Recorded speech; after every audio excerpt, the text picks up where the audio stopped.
Tonight, we will set forth on a gentle exploration, not toward a specific location but into the essence of being present. Together, we will delve into the enduring wisdom of the Buddha, insights that have provided solace for anxious minds for more than 2.5 millennia. These teachings are not mere regulations to adhere to or doctrines to memorize. They are gentle invitations. Invitations to perceive the world through a different lens, to loosen your grasp, and to reveal the profound reservoir of tranquility that resides within you. We will navigate this journey through ancient narratives and simple yet profound truths that resonate not with the busy intellect but with the serene, knowing heart. We will learn to regard our thoughts not as rulers but as fleeting clouds, and our challenging emotions not as adversaries but as heralds guiding us towards healing. Welcome to Sleepy Monk, your refuge, a haven to rest your mind and nurture your spirit. There is nothing required of you, nothing to rectify, and no persona you need to assume. Just let these words envelop you. If this path of serene reflection resonates with something deep inside you, I encourage you to subscribe and return to this space whenever you need to reconnect with the peace that is your inherent right. For now, simply breathe. Let us embark on this journey together. Our path to profound peace begins with a gentle and sincere examination of our own minds. It commences with one of the Buddha's most fundamental teachings, a truth that, once grasped, opens the door to liberation. This teaching addresses what is frequently termed suffering, but perhaps a more fitting term is friction. It embodies the subtle, pervasive sense of dissatisfaction, the feeling that things are never quite as they should be. It is the tension we experience when we resist the natural rhythm of life, when we cling to joy and repel sorrow. This friction is neither a punishment nor a flaw in our character. Rather, it is an intrinsic aspect of the human experience when the mind remains untrained. By gently turning our attention to this friction with curiosity, we take the crucial first step toward a peace that remains unshaken. There is an ancient tale of a young woman named Mara who resided in a village at the base of a magnificent mountain. Mara was an exceptional weaver, her skill unparalleled. She crafted tapestries of stunning beauty, their colors as vivid as dawn and their designs as intricate as a spider's web. People traveled from all corners of the realm to acquire her creations, and she garnered acclaim for her artistry. Mara's identity, her self-worth, was interwoven into every thread. She thought, "I am a master weaver. This defines me." For a time, this brought her immense joy. Yet, with her success arose a quiet dread. Each new tapestry had to surpass the previous one in beauty. At night, she would lay awake, her mind racing with ideas, anxious that her inspiration might someday fade. The joy of creation gradually became tainted with the anxiety of expectation. One day, a royal emissary arrived with a commission from the king himself, who desired a tapestry that encapsulated the essence of the entire kingdom, its forests, rivers, people, and spirit. It was the highest honor of her career, and it filled her with terror. She constructed a new, larger loom and purchased the finest silks and gold threads. For weeks she struggled to begin, her hands trembling. The enormity of the task immobilized her. The fear of imperfection, of failing to meet her own standards, became a prison from which she could not escape.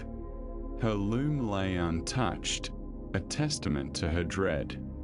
What was once a joyful workshop transformed into a place of anxiety. She became withdrawn and despondent, the friction within her mind a ceaseless torment. One evening, unable to endure the silence any longer, she ascended the mountain path as the sun dipped below the horizon. She arrived at a small hermitage where an elderly nun resided, a woman revered for her tranquil wisdom. Mara, her voice thick with despair, shared her plight. The old nun listened with patience, her gaze as serene as a still forest pond. Once Mara had spoken, the nun did not dispense advice or solutions. Instead, she simply said, "Come, let us observe the sunset." They sat together on a rock overlooking the valley, where the sky transformed into a canvas of brilliant oranges, deep purples, and soft pinks.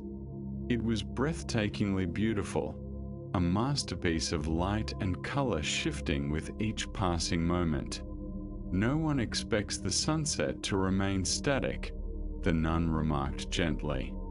"Its beauty lies in its fleeting nature. It does not fret about whether tonight's sunset rivals last night's. It simply exists." She then turned to Mara with deep compassion. "You are not merely the weaver," she said. "You are the loom. Life is the weaver. Joy, fear, inspiration, and emptiness are merely threads of various hues. You have been attempting to control these threads, weaving only with the golden ones. But a tapestry composed of a single shade lacks depth. Your challenge is not that you experience fear, it is that you believe you ought not to." Mara felt the weight of these words resonate within her. The tension in her shoulders began to ease. She was not defined by her successes or her fears. She was the space through which these experiences flowed. She made her way back down the mountain under a star-filled sky. The following morning, she returned to her workshop, took a deep breath, and began to weave. She did not strive for perfection. Instead, she crafted what her heart felt that day, the hue of her fear, the texture of her anxiety, alongside the deep purple of the sunset and the silver of the starlight. The tapestry she created was unlike any she had woven before. It was not flawless, but it was genuine. It was alive. And in the process of weaving her entire self, not just the pleasant aspects, she discovered her liberation. Mara's journey mirrors our own. The friction, the dukkha, does not stem from the royal commission or the fear of failure. It arises from clinging to an identity, resisting the full range of our human experience. The Buddha's first noble truth addresses this directly. Life inherently encompasses unpleasant experiences, illness, loss, and disappointment. These are part of the human landscape. The second noble truth reveals that our suffering does not originate from these experiences themselves, but from our desires, our yearning for reality to be otherwise. Mara suffered because she craved to be solely the perfect weaver, resisting the threads of fear and doubt. This craving is an instinctive reaction of the untrained mind, conditioned to pursue pleasure while evading pain.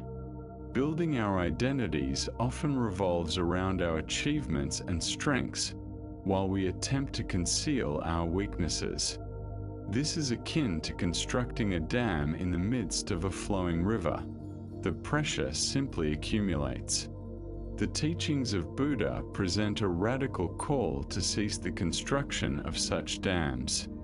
They invite us to recognize that our cravings and resistances are the real sources of the pressure we experience. Pursuing happiness as a constant state leads to inevitable disappointment, as everything is transient. When we flee from sadness, we inadvertently empower it. True wisdom lies in approaching our experiences with gentle, brave curiosity. It's about expanding our embrace to encompass both the light and dark threads of existence. This realization is profoundly liberating.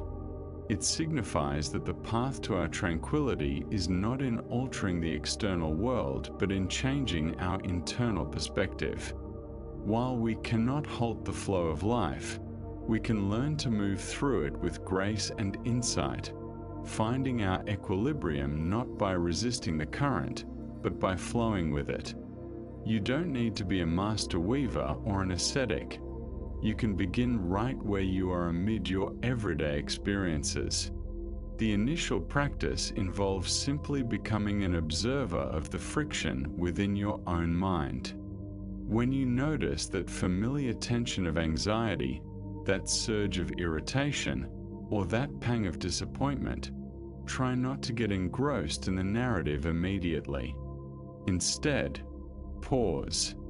Take a single mindful breath and for a moment, step back to observe the sensation as if you were a scientist studying an unusual weather phenomenon. Gently label it for yourself. This is frustration, or this is the feeling of wanting things to be different. This simple act of naming and observing creates a space of awareness. In this space, you are no longer consumed by the emotion. You are the one who is aware of it. This marks the beginning of your liberation. The next step is to cultivate curiosity about the craving that lies beneath. What is your mind yearning for in this moment? If you're caught in a traffic jam, the craving is for the traffic to vanish, for reality to conform to your timetable. If you feel hurt by a friend's remark, the craving is for their words to have been different, for the past to be altered. Attempt to recognize this underlying wish without judgment, observing it with the same gentle curiosity you would have for a child wishing for sunshine on a rainy day. This insight softens the heart. You are not required to battle the craving. You simply need to see it for what it is, a natural, albeit unskillful, tactic of the mind. Lastly, focus on relaxing your body. Our mental resistance often manifests as physical tension. When you become aware of this friction, take a moment to scan your body. Is your jaw tight? Are your shoulders tense? Is your stomach knotted? Consciously invite these areas to relax. You can't think your way out of resistance, but you can breathe through it. As you exhale, visualize the tension gradually melting away. This process isn't about forcing relaxation. It's a gentle acceptance, a physical expression of letting go. By engaging in these small practices, you are retraining your mind, teaching it that it's safe to experience the full range of life, that resisting reality isn't necessary for inner peace. You're learning to be the loom, allowing all aspects of life to be woven into the beautiful, imperfect, and ever-evolving tapestry of your existence. Let's take a moment to pause. Feel the gentle rhythm of your breath, a quiet anchor in the flow of time. Allow your body to relax, releasing any tension you may be holding. Let the edges of your day blend into this tranquil space of rest. If this exploration into stillness resonates with you, I encourage you to subscribe to Sleepy Monk so together we can continue this journey, uncovering the peace that is always waiting for our return. We proceed by delving into a truth that is both profoundly straightforward and radically transformative, the teaching of impermanence, or Anna. The universe exists in a perpetual state of change. Nothing remains static, not the mountains, the stars, our bodies, or our thoughts. Everything that arises will eventually fade away. We frequently perceive this truth as a source of anxiety. We fear loss, mourn change, and desperately attempt to cling to moments of happiness as if they were solid entities. However, Buddha taught that our suffering arises not from change itself, but from our resistance to it. The teaching of impermanence is not a lamentation. It is a portal to freedom. When we cease to combat the flow of life and instead embrace its dynamic, ever-changing essence, we uncover a joy that is deeper and more enduring than any temporary pleasure. In a valley nestled between two majestic mountains, there lived a master potter named Asara.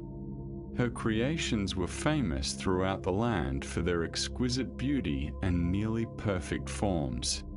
Her bowls seemed to resonate with a life of their own. People would journey for days to obtain one of her creations, believing that its perfection would bring order and tranquility to their homes. A young apprentice named Kyle sought to learn from her. Kyle was skilled but impatient, fixated on crafting a flawless pot, one without blemishes, a masterpiece that would endure eternally. He labored for hours on a single piece, his brow knit in concentration. Yet, time and again, just as he believed he had achieved perfection, he would discover a tiny flaw, a slight asymmetry, a minuscule bubble in the glaze, or a subtle tremor from his own hand. In frustration, he would shatter the pot and start anew, leaving his workshop floor strewn with shards of his own lofty expectations. One afternoon, after an especially frustrating day, Kyle observed Asara at her wheel. She worked with joyful ease, her hands moving with the clay as though engaged in a dance. She formed a beautiful, elegant vase, but as she lifted it from the wheel, her hand slipped, resulting in a deep, jagged crack along one side. Kyle gasped, bracing for her devastation. But Asara simply smiled. She took a small brush and, rather than discarding the vase, began to apply a delicate golden lacquer along the crack, transforming the floor into a shimmering vein of gold.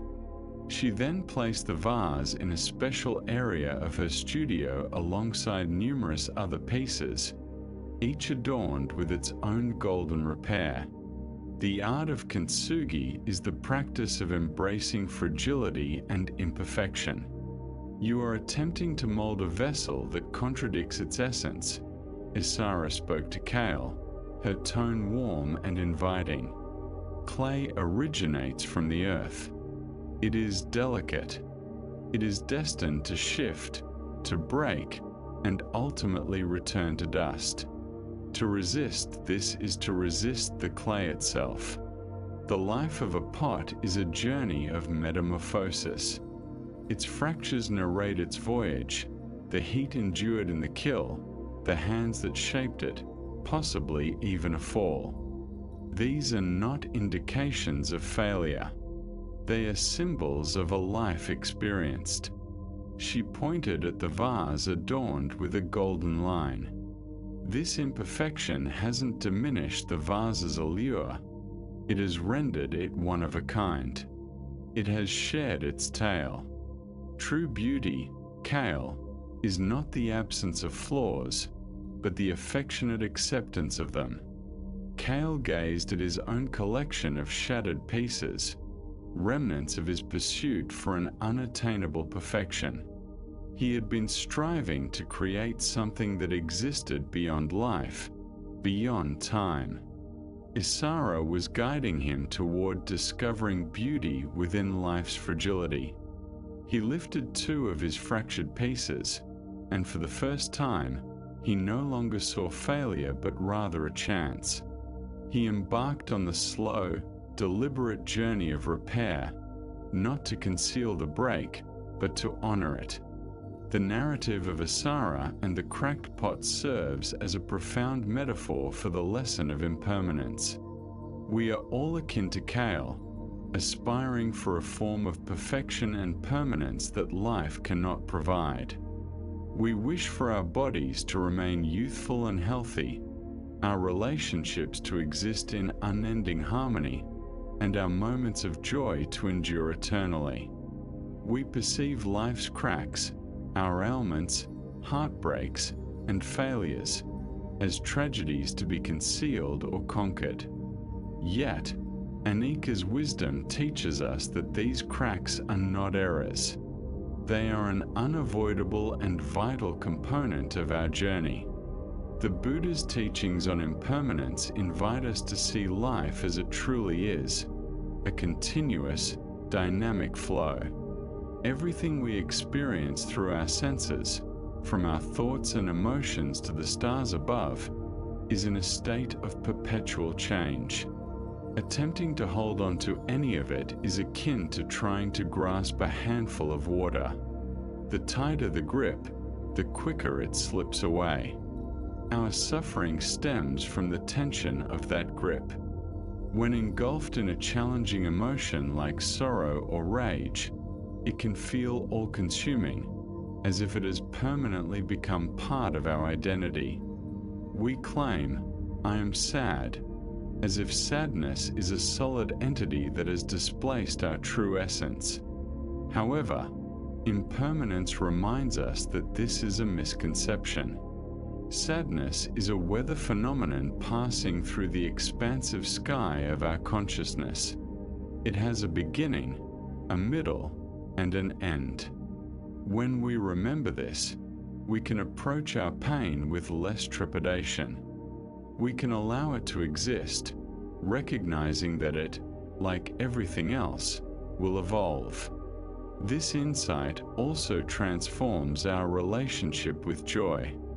Rather than clinging to joyful moments out of fear of their end, we can learn to fully appreciate them with gratitude. We can relish the sun's warmth on our skin without fretting over the inevitable arrival of clouds. This embodies the essence of non-attachment, not a cold disengagement, but a loving, wholehearted engagement in the rhythm of life without attempting to control the melody. This teaching liberates us from the burdens of the past and the anxieties of the future. The past consists of moments that have already faded away. The future comprises moments that have yet to materialize. All we truly possess is this present moment, and this moment is perpetually fresh, always new, and constantly changing. Serenity is discovered in learning to rest within the dynamic stillness of now. How can we weave this deep understanding of impermanence into the very fabric of our lives? The practice is not merely about intellectual comprehension, but about direct, felt experience. It commences with the gentle art of attentiveness. A simple yet potent practice is to select one natural occurrence and observe it regularly. It could be a tree outside your window, the moon lighting up the night, or even a houseplant on your desk. Make it a point to observe it each day. Notice the subtle changes, a new leaf emerging, a flower blooming and subsequently wilting, the varying light upon it at different times of day. This consistent practice retrains the mind to recognize change not as an event but as the continuous underlying reality of existence. Another practice involves becoming a curious observer of your inner landscape. Spend a few quiet moments daily simply watching the flow of your thoughts and feelings. Don't strive to halt or alter them. Visualize yourself sitting beside a river, watching leaves and twigs drift by. Some thoughts may feel heavy and dark, while others are light and fleeting. Just observe them as they arise, linger briefly, and then fade away. Recognize that you are not your thoughts. You are the awareness observing them. This practice nurtures a spaciousness within you, a serene center that remains untouched by the continuous churn of the mind. You can also engage in a letting go meditation. At the day's end, find a comfortable position and mentally review the day's events. As each moment comes to mind, a pleasant conversation, a frustration, a task completed, consciously practice letting it go. Visualize placing it on a leaf, watching it float away down the river, or simply affirm to yourself, "This moment is finished. I release it." This is not about erasing memories, but about loosening your hold on them. It acknowledges that the past is complete, freeing you to embrace the present moment with openness and presence. Finally, infuse this awareness into your interactions with others. When with a loved one, be entirely present. Acknowledge that this moment is singular and will never recur.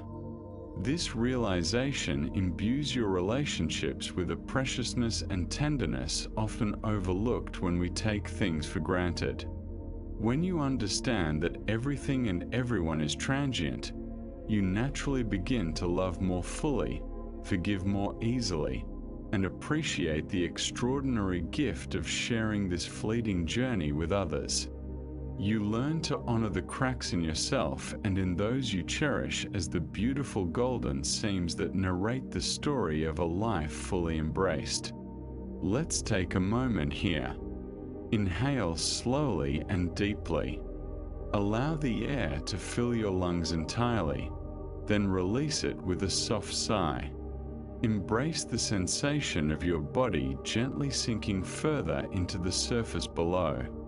Release the events of the day. Discard any urge to be elsewhere.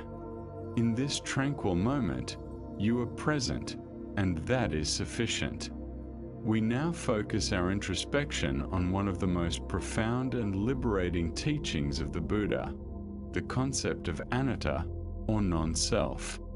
At first glance, this teaching may seem peculiar or even intimidating, as it appears to undermine the very essence of our self-identity. We navigate life with a robust sense of I or me at the core of our experiences, perceiving an inner director who contemplates our thoughts, experiences our emotions, and makes our choices. However, the Buddha encouraged us to seek out this distinct, separate self to determine whether it truly exists. The teaching of non-self does not negate your existence.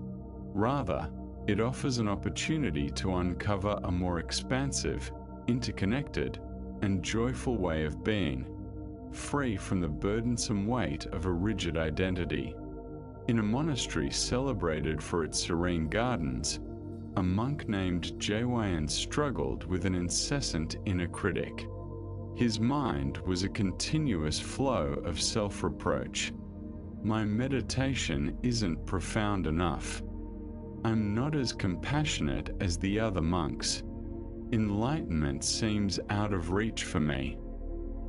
This perception of a flawed, insufficient self was a heavy shroud he wore constantly. He perceived this I as a solid entity that was failing in its spiritual journey. One day, the monastery's abbot, a wise elder, summoned Jaewayan to his quarters. Without uttering a word, he presented Jaewayan with a beautifully crafted miniature chariot, an exquisite work of art. "Tell me, Jaewayan," the abbot inquired, "what do you see before you?" "It's a chariot, master," Jaewayan replied. "Are you certain?" asked the abbot, his eyes sparkling with wisdom. He then began to disassemble the model piece by piece. "Is this wheel the chariot?" he asked. "No, Master," Jaewen answered. The abbot removed the second wheel, the axle, the frame, and the decorative canopy. With each part, he repeated the question, and each time, Jaewen responded the same way, "No, Master."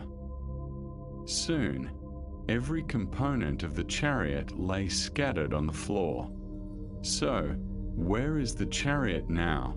the abbot queried.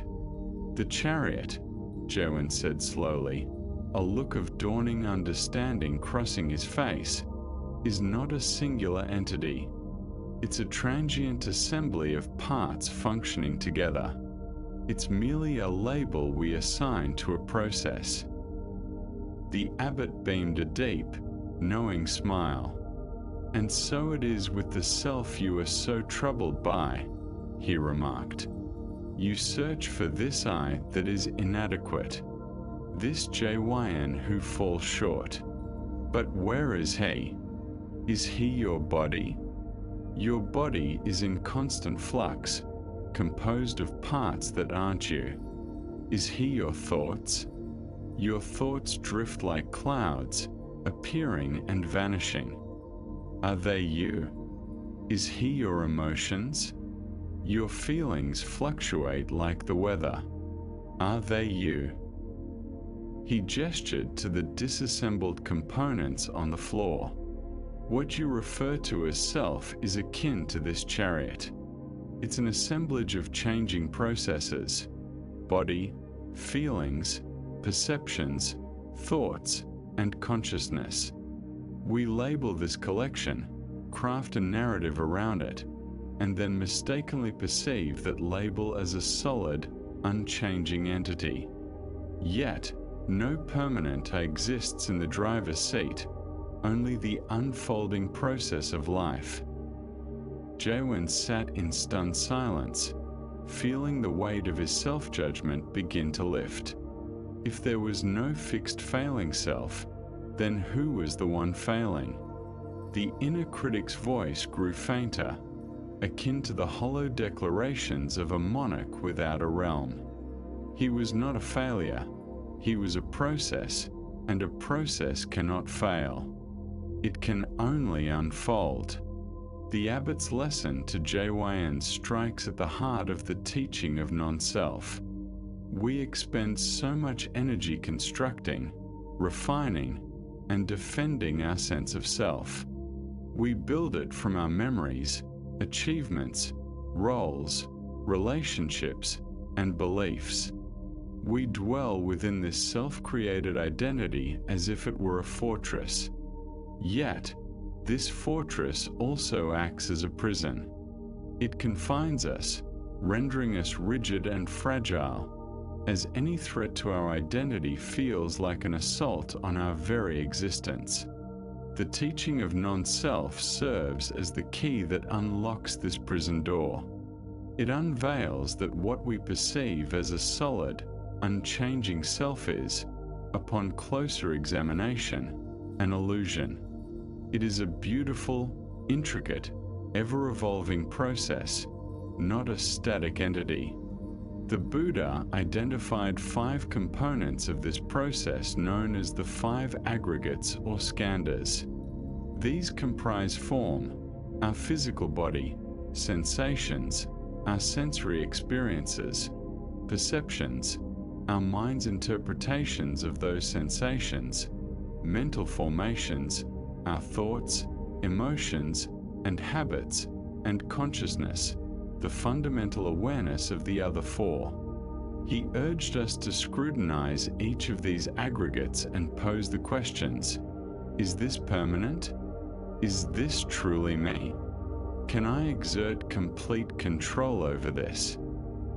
The answer to all 3 inquiries is no. Our bodies age and transform.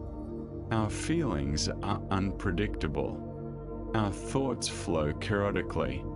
There is no single stable entity to be discovered. This realization does not lead to nihilism or despair. Instead, it is immensely liberating. If you are not a fixed identity, then you are not ensnared. You are not constrained by past errors. You are not imprisoned by current anxieties. You are a flowing river, not a stagnant pond. The anxious individual you perceive yourself to be is merely a fleeting pattern of thoughts and feelings. The person who stumbled is just a memory. These do not define your enduring essence. This insight also transforms our relationships with others. When we cease to cling to a rigid notion of our own identity, we naturally stop imposing fixed identities on others. We no longer box people in. He is selfish. She is unreliable. We begin to recognize that, like us, everyone is a complex, evolving process shaped by myriad unseen conditions. This understanding fosters the fertile ground from which genuine compassion emerges. We perceive the humanity in others more clearly, and our hearts naturally soften. How can we begin to directly experience this truth of non-self? This is not a belief system, but a reality to be explored in the laboratory of our own experiences. One of the most direct means to this end is through a practice known as vipassana or insight meditation.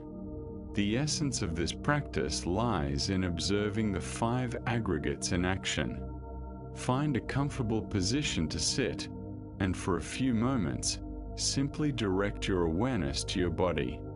Notice the sensations of breath, the pressure where you are seated, and any areas of warmth or coolness. Just observe these sensations as shifting physical experiences without labeling them as belonging to my body. View them simply as forms and sensations emerging in awareness. Next, direct your focus to your mind. Observe how thoughts emerge. Avoid engaging with their content. Just acknowledge them as mental occurrences. A thought about the future surfaces. A memory from the past comes to mind. An image arises. Gently label them. Thinking, remembering, planning. Acknowledge that they come and go independently. They are not your thoughts in the sense of being controlled by a central self. They are merely mental formations. Do the same with emotions. When a feeling of tranquility or agitation surfaces, recognize it. Tranquility is present. Agitation is present. View it as a fleeting weather pattern, not as my emotion. The purpose of this practice is not to discover something, but to recognize the absence of something, the absence of a solid, independent self governing the experience. Another impactful practice is to question the sense of I throughout your day. When the thought I desire this, or I am upset, or I need to accomplish that arises, pause gently and ask, who is this I? Seek it out. Can you pinpoint it in your body? Can you find it within your thoughts? This gentle, repeated inquiry begins to dissolve the unconscious belief that there is a fixed self in control. You start to perceive that I is more of a convenient label, a pronoun we utilize to organize our experiences rather than a description of an actual entity. Finally, cultivate the practice of seeing the interconnectedness of all things. When you consume a piece of fruit, contemplate all the factors that brought it to you. The sun, the rain, the earth, the farmer who cultivated it, the individual who transported it.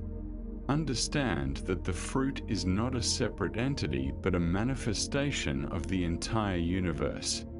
Then apply this same realization to yourself. Your thoughts, beliefs, and even your language have been shaped by your parents, your culture, your education. Your body is nourished by the food, water, and air of the planet. When you recognize this profound interdependence, the illusion of a separate, isolated self begins to fade. You are not a solitary island. You are a wave in the vast ocean of existence, inseparable from the whole. This understanding that the separate self is an illusion naturally leads us to our next exploration. It is the teaching of dependent origination or particular amupada.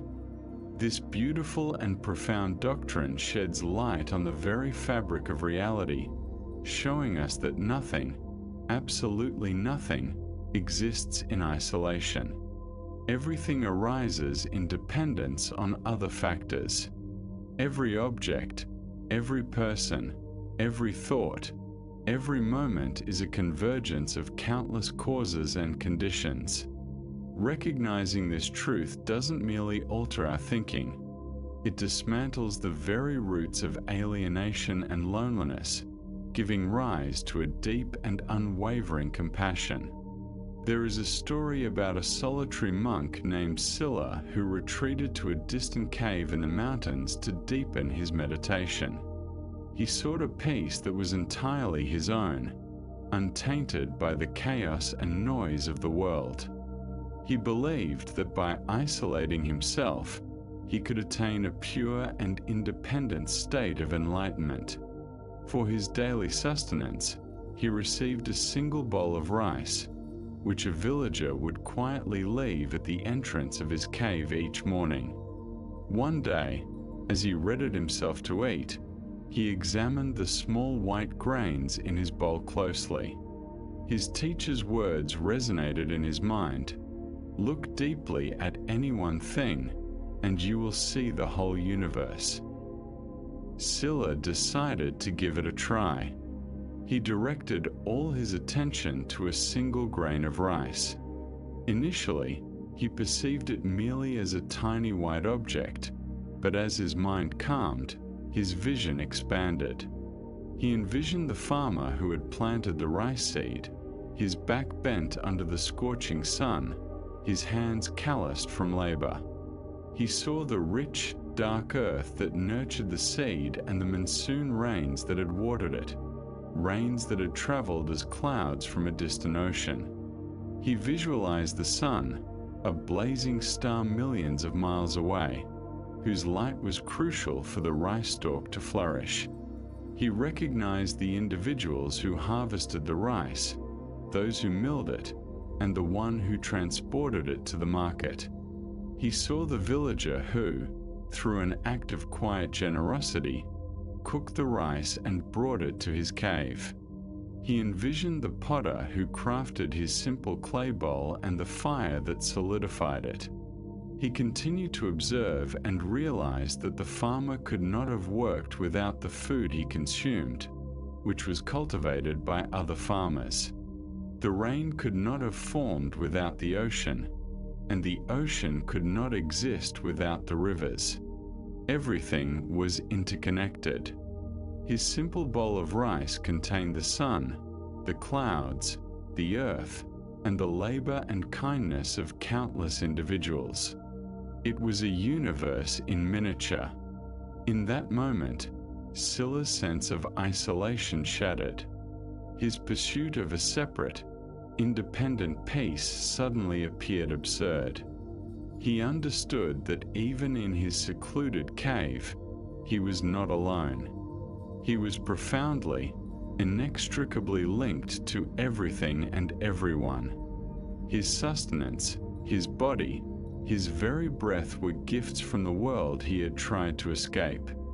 He bowed to the bowl of rice, not as a monk partaking in a meal, but as a man receiving the universe. His heart, once closed off in a quest for solitary purity, opened wide with a deep sense of gratitude and connection to all life. Silla's awakening in the cave represents the direct experience of dependent origination. This teaching is often encapsulated in a simple phrase: when this is, that is.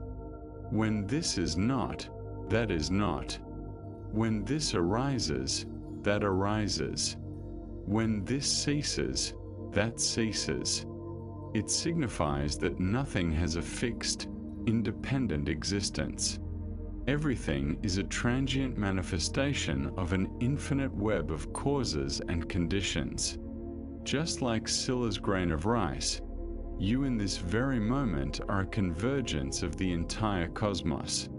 The air you are inhaling was once the breath of ancient trees. The water within your body was once part of a cloud, a river, an ocean.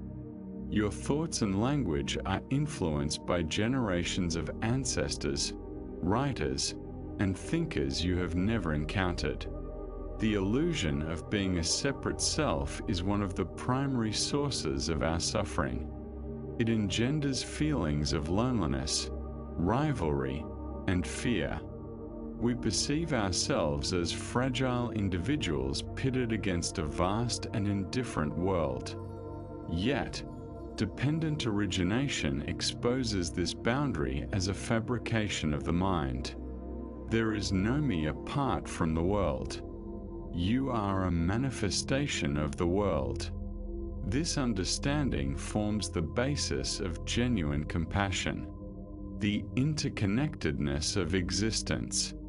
When you observe this interconnectedness, you begin to understand that the happiness of others is intricately linked to your own. Their joy resonates with you, and their pain reflects back on you. When someone acts out of resentment or selfishness, you stop labeling them as a bad person. Instead, you recognize a soul ensnared in a cycle of suffering and turmoil, perhaps due to past trauma, misunderstandings, or fear. Your judgment softens, transforming into a desire for their liberation from that pain. This perspective does not imply that you endorse harmful behavior. It signifies that your responses stem from clarity and compassion, rather than impulsiveness and animosity. You come to realize that inflicting harm on another is, in essence, inflicting harm upon yourself. This understanding highlights the immense influence of our own actions, as everything is interlinked. Each thought, word, and action creates waves that spread throughout the universe. A seemingly trivial act of kindness may appear insignificant, yet its repercussions can ripple through the interconnected web in ways we may never fully comprehend, impacting countless lives. A moment of mindful awareness can not only elevate your internal state but also transform the energy of your surroundings.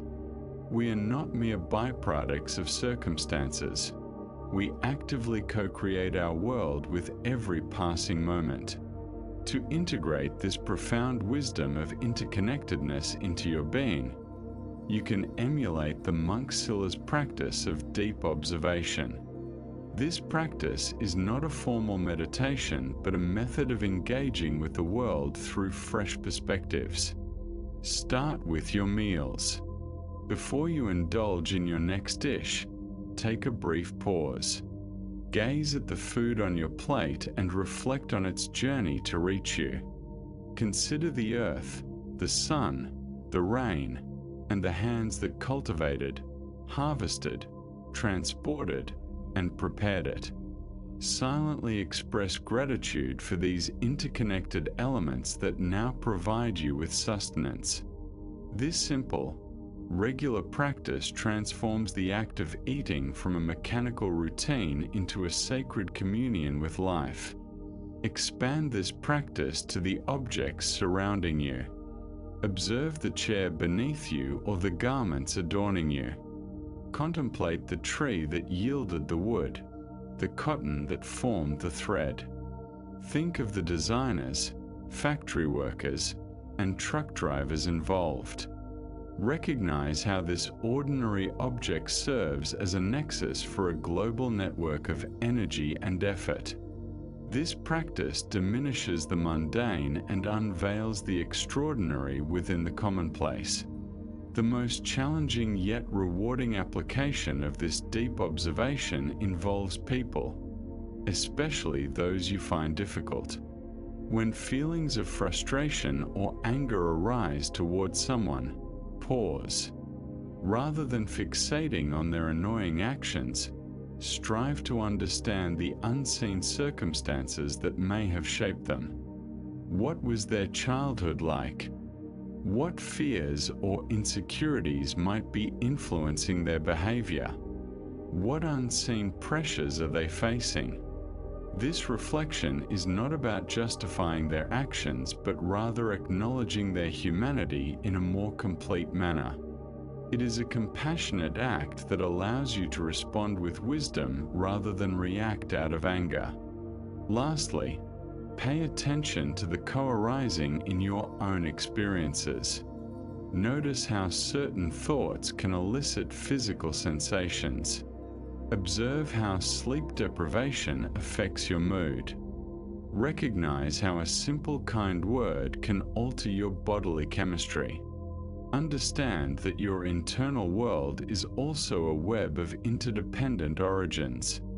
By observing these connections without judgment, you attain a profound comprehension of how to skillfully nurture the conditions for your own peace and well-being. Let us take a moment now to acknowledge the truth of this connection.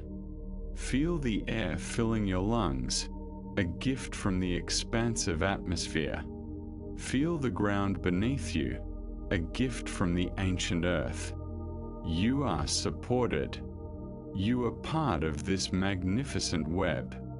If this sense of belonging brings tranquility to your heart, I encourage you to subscribe to Sleepy Monk.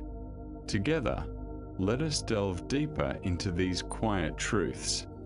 Having recognized our lack of separation and our existence within a vast interconnected flow, we now confront a practical question.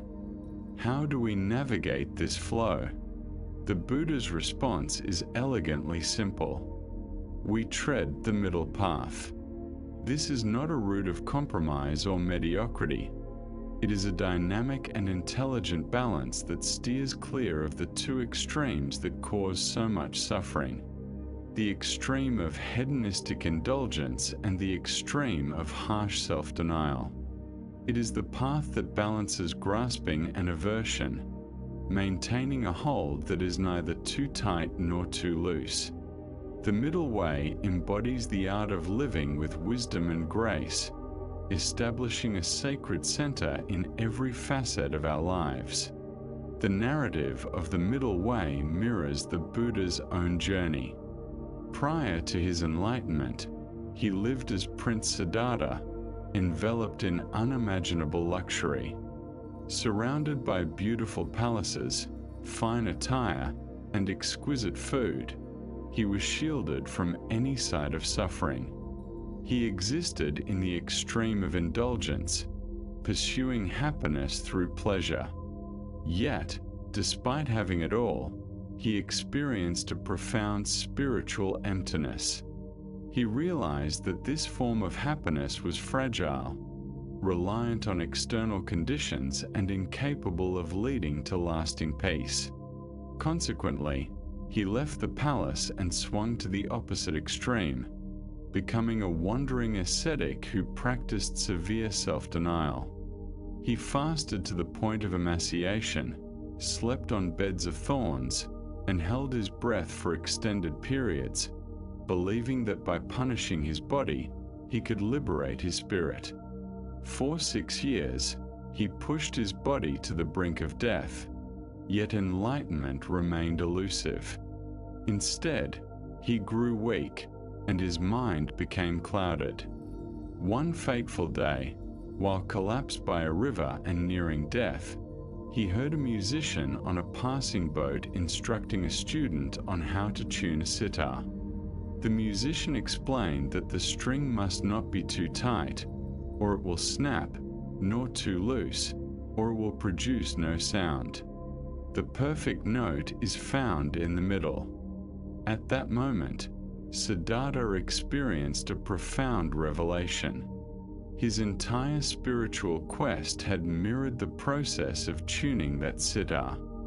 He had tried both the loose string of indulgence and the tight string of asceticism, neither of which had succeeded. He understood that the path to awakening must reside in the middle. At that moment, a village girl named Sugata, noticing his emaciated condition, offered him a bowl of rice milk. His ascetic companions were horrified, believing he had abandoned the spiritual path, yet Siddhartha accepted it. The nourishing food revitalized his strength, calmed his body, and cleared his mind. With this newfound equilibrium, he settled beneath the Bodhi tree, not too tight, not too loose, determined to remain there until he uncovered the truth. The journey to balance, embracing the middle path. From a state of calm, centered awareness, he attained enlightenment.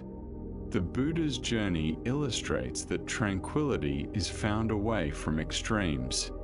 Excessive indulgence dulls the mind and keeps it restless, perpetually seeking the next thrill. Conversely, strict denial creates tension and resentment, often masquerading as spiritual discipline. The middle path embodies kindness and insight, relevant to every facet of our existence. Take, for example, our connection with our bodies. One extreme involves neglect, feeding it junk and disregarding its need for rest. The opposite extreme is an obsession with perfection, punishing it through excessive workouts or strict diets. The balanced approach respects the body as a vital vessel for our spiritual journey, nourishing it with wholesome food, ensuring it gets adequate rest, and moving it joyfully rather than through force. It's about heeding the body's innate wisdom. This principle also applies to our efforts in life.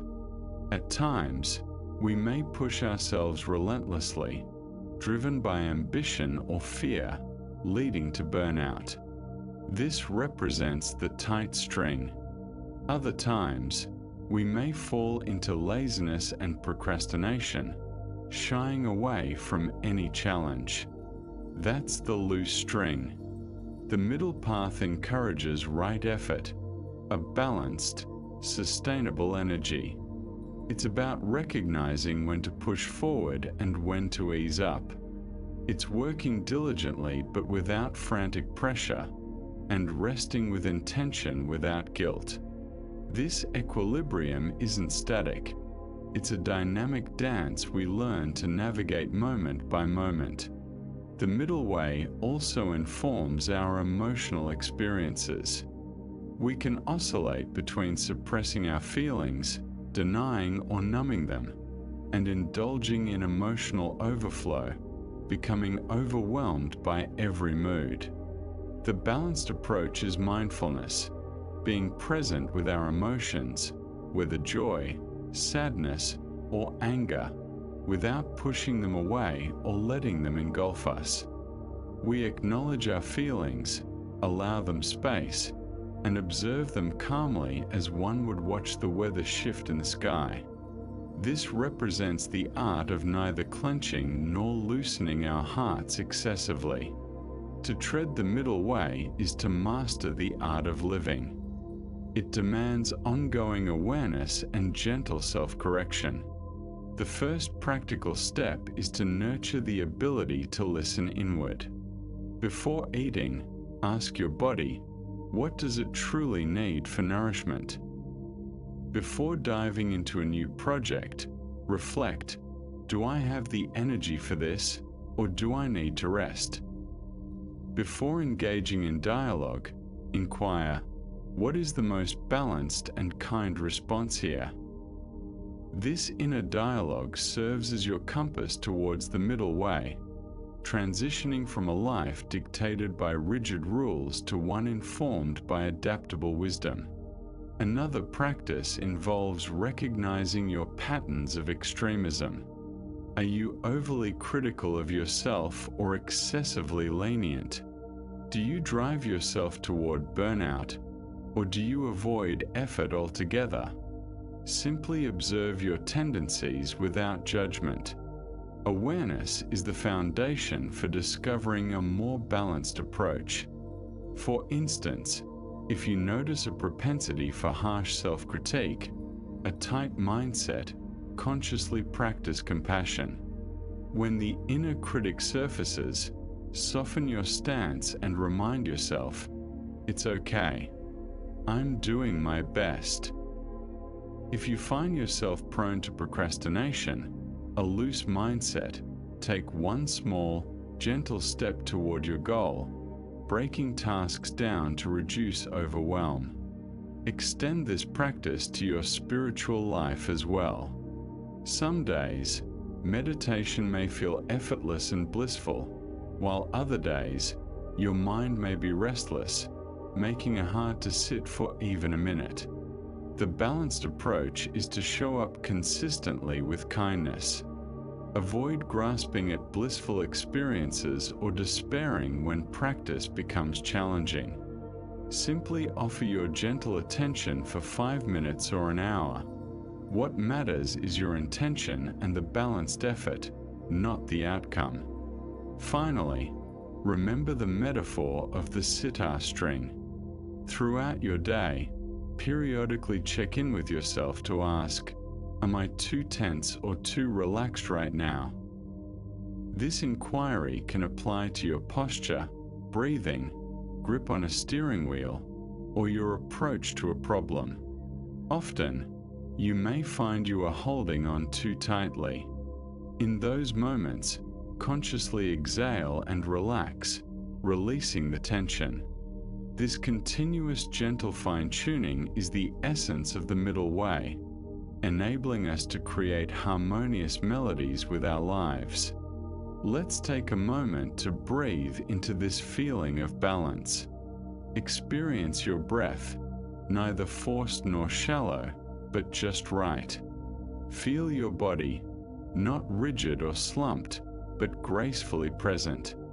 This is the middle ground, a realm of peace. If this journey towards center resonates with you, I invite you to subscribe to Sleepy Monk and join us on this balanced path together. From this state of balance, we can begin to open our hearts. The teachings of Buddhism often liken wisdom to one wing of a bird, with compassion as the other. Both wings are essential for flight.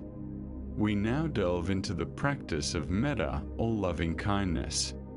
This isn't a passive sentiment.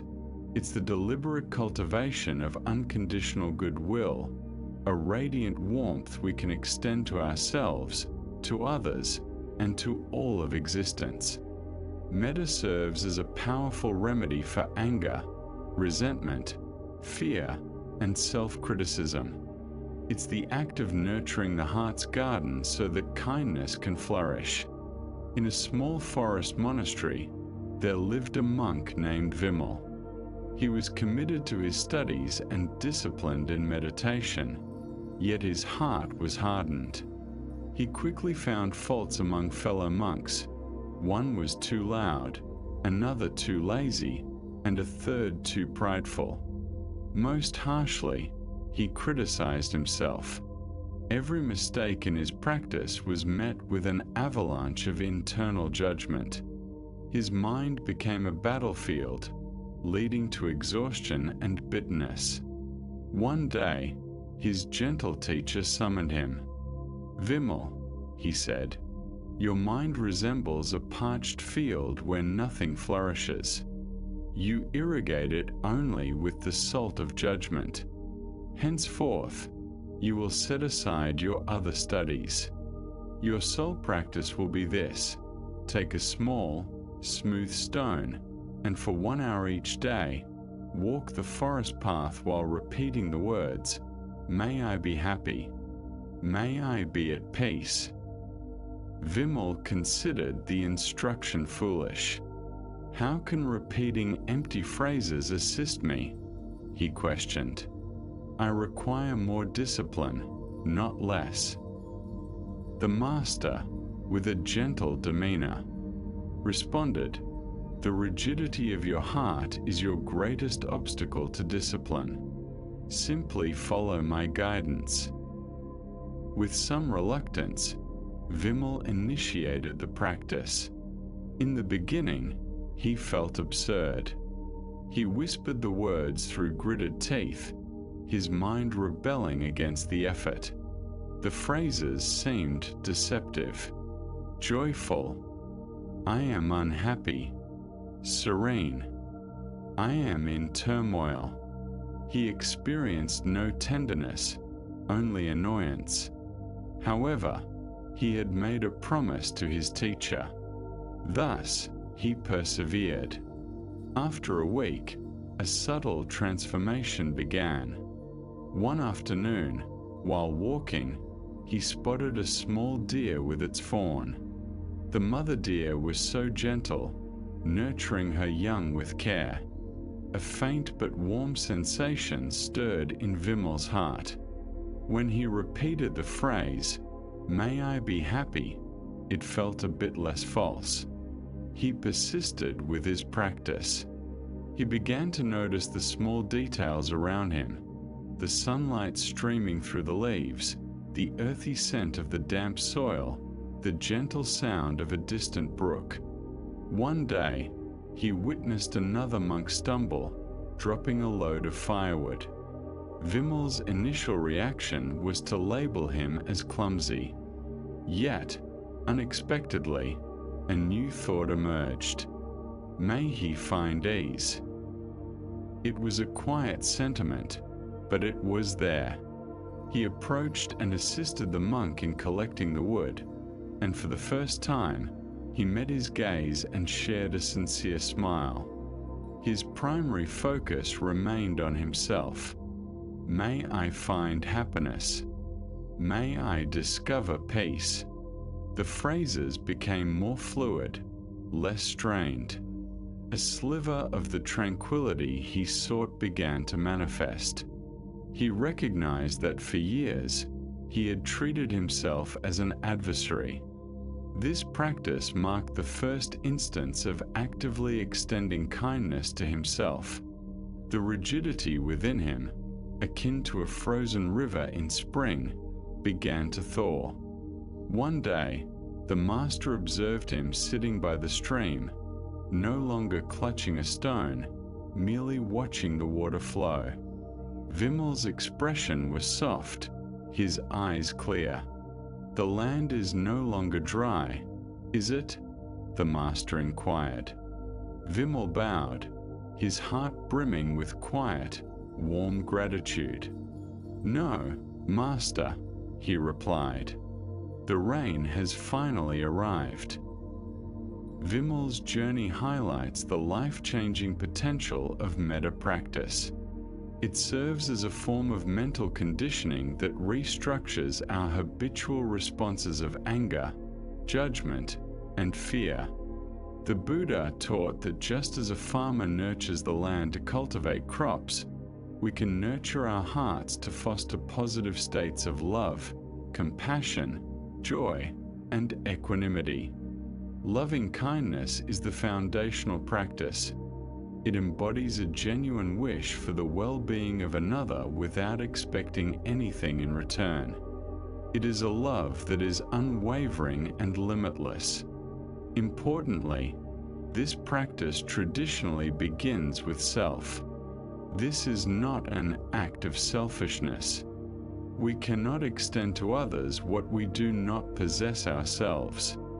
Many find it easier to feel kindness for others, yet we often carry a harsh inner critic that chastises us for our perceived shortcomings. Directing loving kindness towards ourselves can be the most challenging but also the most vital step. It represents a radical act of self-acceptance and compassion.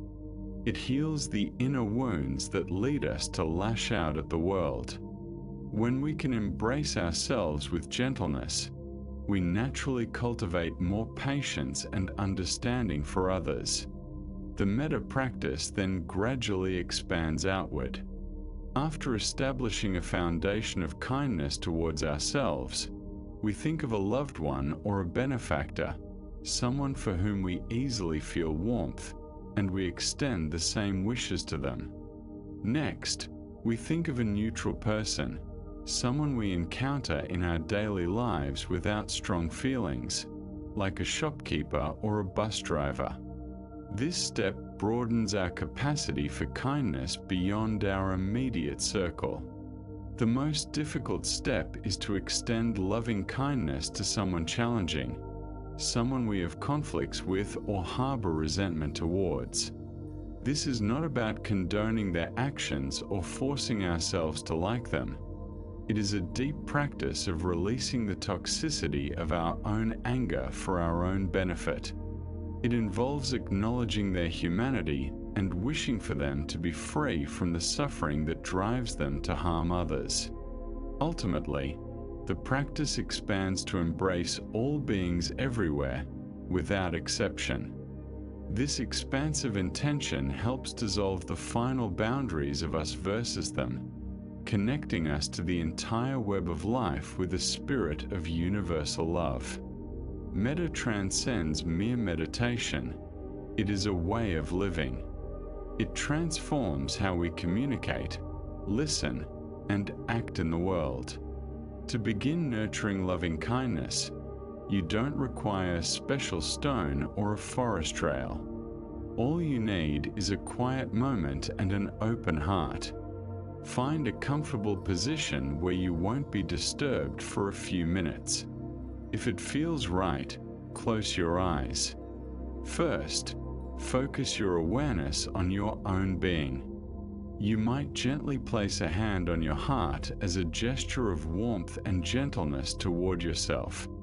Then, silently and slowly, begin to recite a few phrases of loving kindness.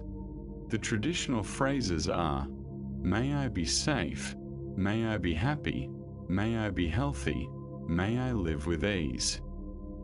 Repeat these words softly, like a gentle inner lullaby.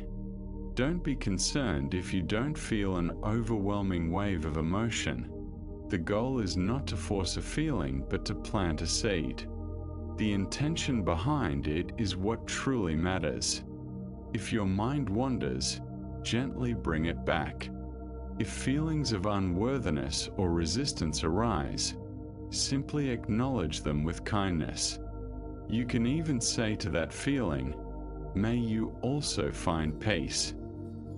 Continue offering these wishes to yourself for a few minutes. After some time, think of a close friend or someone who has shown you kindness. Visualize them in your mind. Sense their presence. Then adjust the phrases to apply to them. May you be safe. May you be happy. May you be healthy. May you live with ease. Feel the natural warmth you hold for this person and let it flow with the words. You can integrate this practice into your daily life. While waiting in line at a store, silently offer metta to the person ahead of you. When you hear an ambulance siren, send wishes for safety and healing to those involved. When reading distressing news, extend wishes of peace to everyone affected. This transforms moments of passive observation into active compassion. Be patient with this practice. It resembles learning to play a musical instrument. It requires time and gentle, consistent effort. Some days, your heart will feel open and warm. Other days, it may feel closed and resistant. Embrace the journey of kindness. Simply show up.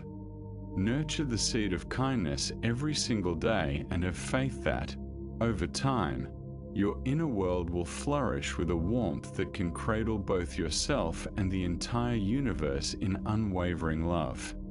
Exercise patience with this practice. It resembles learning to play a musical instrument. It requires time and a gentle, consistent commitment.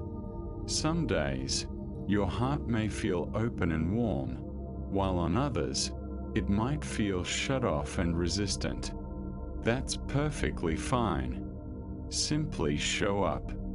Nurture the seed of kindness daily, trusting that eventually, your inner world will blossom with a warmth capable of embracing yourself and the universe with steadfast love. As this warmth of loving kindness seeps into our being, it aids in dissolving the layers of judgment and fear that obscure our authentic selves. This brings us to one of the most beautiful and uplifting teachings found in the Buddhist tradition: the belief that our fundamental awareness is inherently pure, radiant, and clear. The Buddha described the mind in its natural state as akin to a clear sky, with our thoughts, emotions, and memories being like transient clouds. Regardless of how dark the storm clouds may become or how fiercely the winds of emotion may howl, they can never tarnish or harm the sky itself. The sky remains unblemished, vast, and serene. This teaching offers a significant shift in perspective. It invites us not to struggle to create peace, but to gently uncover the peace that is already present, patiently waiting beneath the chaos of our minds. There is a cherished tale from the East about a destitute traveler who, exhausted from a long journey, fell asleep by the roadside. He was a man marked by poverty, his coat a patchwork of rags, thin and offering little protection from a chill. His stomach was a constant ache of hunger, and his mind was a tangled mess of worries about where his next meal would come from. He viewed the world through a lens of scarcity, seeing himself as its most unfortunate victim. While he slept, a wealthy merchant, a dear friend, happened by. Seeing his friend in such despair, the merchant's heart swelled with compassion. He possessed an invaluable diamond, a gem of unparalleled brilliance, flawless and radiant. He yearned to bestow this gift upon his friend to alleviate his suffering forever. Not wanting to disturb his slumber, the merchant gently and lovingly sewed the diamond deep into the inner hem of the traveler's tattered coat. With a silent blessing, he continued on his way. The traveler awoke some time later, stretched his weary limbs, and felt the familiar pang of hunger. Unbeknownst to him, he was now a wealthy man. He continued to live in poverty, wandering from town to town, begging for scraps of food and a place to rest. 4 years, he endured this existence, with his suffering as a constant companion. He lamented his fate and envied the affluent, completely unaware that he carried a treasure capable of alleviating all his troubles. The diamond, hidden and forgotten, traveled with him through dust and rain, through cities and forests, its brilliant light entirely obscured by a thin layer of fabric. Many years later, he crossed paths again with the same merchant friend. The merchant was shocked to see him still ensnared in such misery. "My friend," he exclaimed, his voice a blend of astonishment and compassion, "what have you been doing all this time? Why do you still live like this? I gave you a priceless jewel years ago. It should have more than sufficed to provide for you for the rest of your life." The traveler looked at him in confusion. "You gave me nothing," he mumbled, his voice heavy with the resignation of his suffering. The merchant knelt down, took the hem of the traveler's ragged coat, and with a knife, carefully cut the threads he had sewn so long ago. The diamond fell into his hand, catching the sunlight and bursting into 1,000 dazzling points of light. The traveler stared in disbelief. He had been a rich man all along, yet he lived like a beggar, ignorant of the treasure he possessed. This story serves as a perfect metaphor for our own human condition. The Buddha taught that within each of us, woven into the very fabric of our being, lies a Buddha nature, a nature that is as pure, brilliant, and indestructible as that diamond. It embodies our innate capacity for wisdom, boundless compassion, and unwavering peace. This core of our essence cannot be marred by our traumas. It cannot be tainted by our mistakes, nor diminished by our confusion. It is always there, whole and complete. The issue is that, much like the traveler, we remain unaware of it. We identify with our worn and tattered coat, fleeting anxious thoughts, painful and turbulent emotions, and self-critical narratives. We buy into the story that claims, "I am an anxious person. I am unworthy of love. I am fundamentally flawed." We exist in a state of self-imposed spiritual poverty, entirely oblivious to the immense wealth residing in our own hearts. Thus, the entire spiritual journey is not about becoming a better person or acquiring a diamond we lack. It is a process of realizing that the diamond is already ours. It involves turning our attention inward and recognizing the luminous quality of awareness that has always been present, witnessing every moment of our lives. This awareness is the silent observer. It is the part of you that knows you are thinking but is not the thoughts themselves. It is the aspect of you that experiences a wave of sadness wash over you but is not the sadness itself. It is the calm, unchanging presence that holds the ever-evolving contents of your life. Recognizing this nature is profoundly healing. It represents the ultimate act of self-love and acceptance. It signifies that you do not need to fix yourself. You are not a problem to be resolved. You are a treasure to be unveiled. The work is not about transforming into a different person, but gently peeling away the layers of mud, conditioning, fear, and mistaken identity that have concealed the radiance of your own heart. This perspective is deeply optimistic about humanity. It suggests that our obscurations, what Buddhists refer to as the afflictions of greed, hatred, and delusion, are akin to clouds, not an intrinsic part of the sky. They are temporary and can be dispersed. Our true nature is the clear, open sky. To experience this luminous essence for yourself is to transition from a life of frantic doing to a life of serene being. The approach is subtle, requiring less effort and more faith. It's the skill of recognizing the sky beyond the clouds. One of the most straightforward methods to engage in this is to notice the spaces between things. Sit in silence and focus on your breathing. However, instead of merely concentrating on the inhalation and exhalation, pay special attention to the brief moment of stillness that occurs at the end of the breath out before the next breath in naturally follows. In that tiny void, there exists a moment of pure tranquility. There are no thoughts, no exertion, just a quiet, alert presence. Try to linger in that stillness, even if only for a second. It acts as a portal, offering a glimpse into the serene, spacious essence of your own mind. Another practice is to listen to the silence around you. Locate a quiet spot and simply listen. Initially, you will perceive external noises, a distant vehicle, the hum of an appliance, the song of a bird.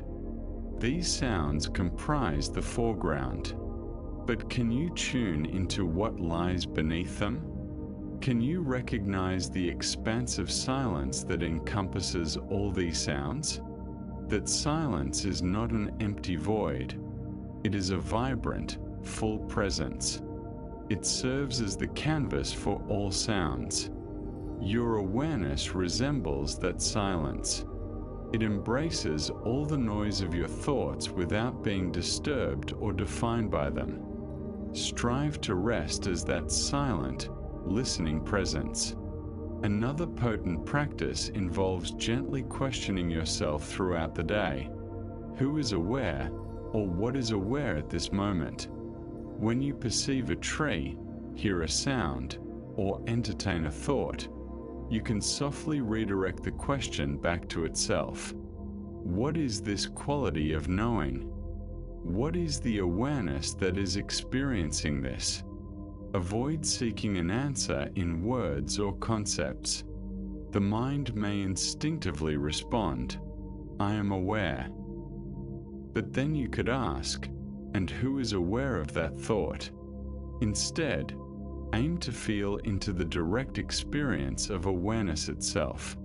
It has no color, no shape, no location, yet it is unmistakably present. It is the light through which you perceive your entire existence. By consistently directing your attention to this inner light, you start to identify more with it than with the transient objects it illuminates. Lastly, practice trusting in this fundamental goodness, especially during your lowest moments. When you make a mistake or feel overwhelmed by a challenging emotion, rather than succumbing to the familiar pit of self-criticism, gently remind yourself of the diamond in your coat. Place a hand on your heart and tell yourself, "Beneath this confusion, my essence is pure. Beneath this sadness, my heart remains whole." This is not merely positive thinking or denial. It is a profound act of faith in your own deepest nature. It is a reminder that no matter how worn and frayed the coat appears, the jewel within remains perfectly, brilliantly, and beautifully intact. Let us take a moment to pause. Feel the tranquil presence that is attuned to these words, not the ears, but the awareness behind them. This is your foundation. This is the source of peace. If resting in this quiet space feels like returning home, I encourage you to subscribe to Sleepy Monk.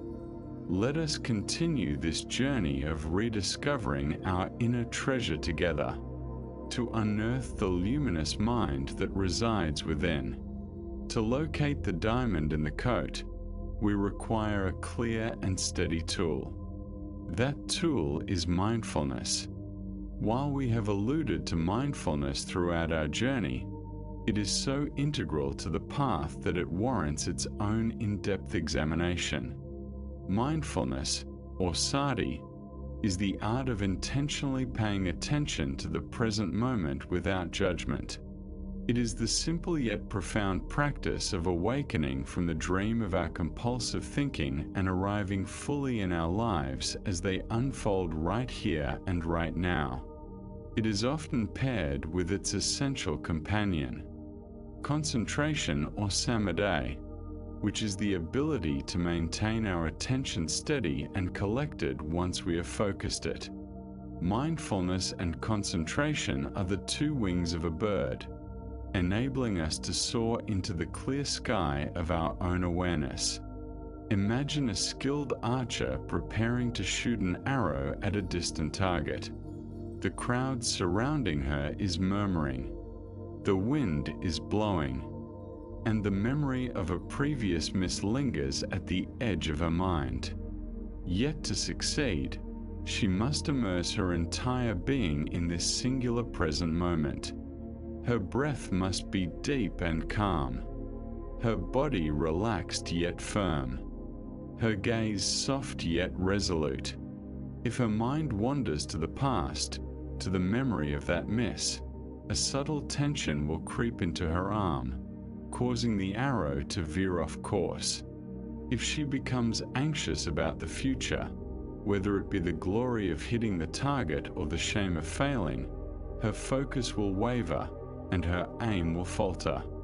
Her power, her skill, her very artistry stems from her ability to gather all her scattered energy, distractions, hopes, and fears, channeling it into a single point of profound, unwavering presence. In the moment of release, there is no archer, no target, no past, no future. There is only the flight of the arrow. That state of collected mindful awareness is exactly what we are nurturing in Buddhist practice. Most of the time, our minds are the polar opposite of that archer. Our mental energy is dispersed in countless directions. We drive our cars while replaying an argument from yesterday. We eat our lunches while drafting an email for tomorrow. We engage in conversation with a loved one, nodding and smiling, while our minds drift a million miles away, lost in a maze of worry. We are seldom fully present in our lives. This state of distraction is a form of psychic sleepwalking. We are not genuinely living our lives. We are living in a mental simulation of them. This is a primary source of our suffering.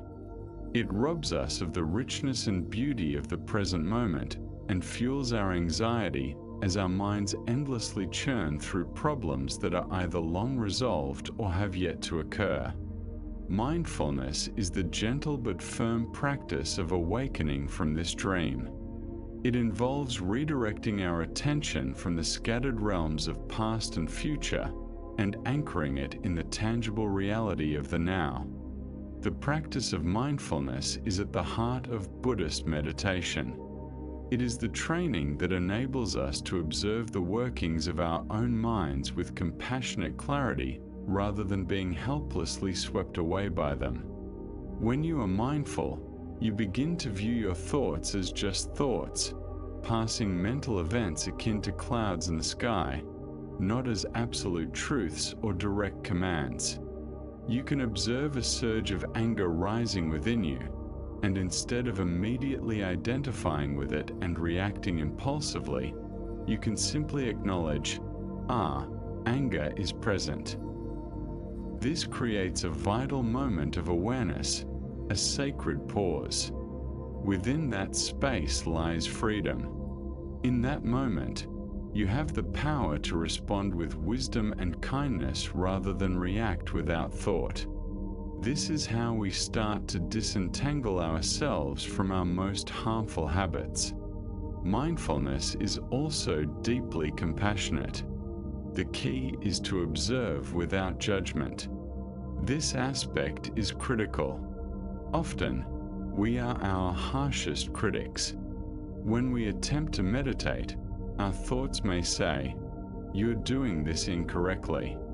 You can't stay still for even a minute. You're failing at this." A mindful reaction is to recognize that self-critical thought and meet it with gentleness, rather than layering on more judgment. You simply acknowledge, judgment is present. Then, with the same kindness you'd show to a lost puppy, you gently redirect your focus back to your breath. Each time you do this, you perform an act of profound self-compassion. As your mindfulness deepens, so does your concentration, or samadhi. A mindful mind is a focused mind. Just as an archer channels all her energy into one target, the meditator learns to concentrate their attention on a singular object, typically the breath. As your focus stabilizes, the restless monkey mind starts to quiet. It's akin to letting a jar of muddy water sit undisturbed. The sediment of our agitated thoughts and emotions eventually settles, leaving the water of the mind clear and calm. In this state of lucid, concentrated awareness, profound insights may arise spontaneously. We begin to perceive the truths of impermanence, not self, and interconnectedness, not as abstract concepts but as tangible lived experiences. This is why mindfulness and concentration are recognized as the path to wisdom. They are not merely relaxation methods. They are the essential tools we utilize to explore and ultimately free our minds. The foundational practice for enhancing mindfulness and concentration is mindful breathing, or anapanasati. This can be practiced anywhere, but it's beneficial, especially at the outset, to find a quiet space where you can sit undisturbed for a few minutes. Adopt a posture that conveys dignity and ease, whether seated on a cushion on the floor or upright in a chair with your feet flat on the ground. The key is an erect spine, which promotes alertness, and a relaxed body, which encourages calm. You may close your eyes softly or keep them gently open, gazing downward. Start by taking 3 slow, deep breaths, consciously releasing any noticeable physical or mental tension with each exhalation. Then allow your breath to return to its natural pace. Refrain from trying to control or alter it in any way. Just let your body breathe naturally. Now, select a point to anchor your focus. A common choice is the tip of the nostrils, where you can sense the cool air entering and the slightly warmer air exiting. Alternatively, you might choose the abdomen, feeling the gentle rise on the inhalation and the soft fall on the exhalation. Select one of these points and rest your attention there. Experience the raw sensation of the breath. Moment by moment, your mind will inevitably wander. It may drift into planning, recalling, worrying, or fantasizing. This is not a mistake or a failure. It is simply the nature of an untrained mind. When you notice that your mind has wandered, that is a moment of success. It is a moment of mindfulness. Gently and kindly, without self-criticism, recognize where your mind has gone. Are you thinking or worrying? Then, like a caring parent guiding a child home, gently bring your focus back to the sensations of your breath. This act of noticing distractions and gently redirecting your attention is the core exercise that builds your practice. Each time you bring your mind back, you strengthen your ability for both mindfulness and concentration. That's the essence of the practice. Simple but not always easy. The crucial factor is the quality of your attitude, one that is gentle, patient, and infinitely kind to yourself. You can also incorporate mindfulness into your daily routines. This is the practice of informal mindfulness. When washing dishes, strive to simply wash the dishes. Feel the warmth of the water on your hands. Observe the iridescent shimmer of the soap bubbles. Listen to the sound of the plates as you move from your car to your office. Feel the sensation of your feet connecting with the ground. Notice your body's movement through space. When conversing with a loved one, offer them the precious gift of your undivided attention. Listen not only to their words, but also to the feelings and needs that lie beneath those words.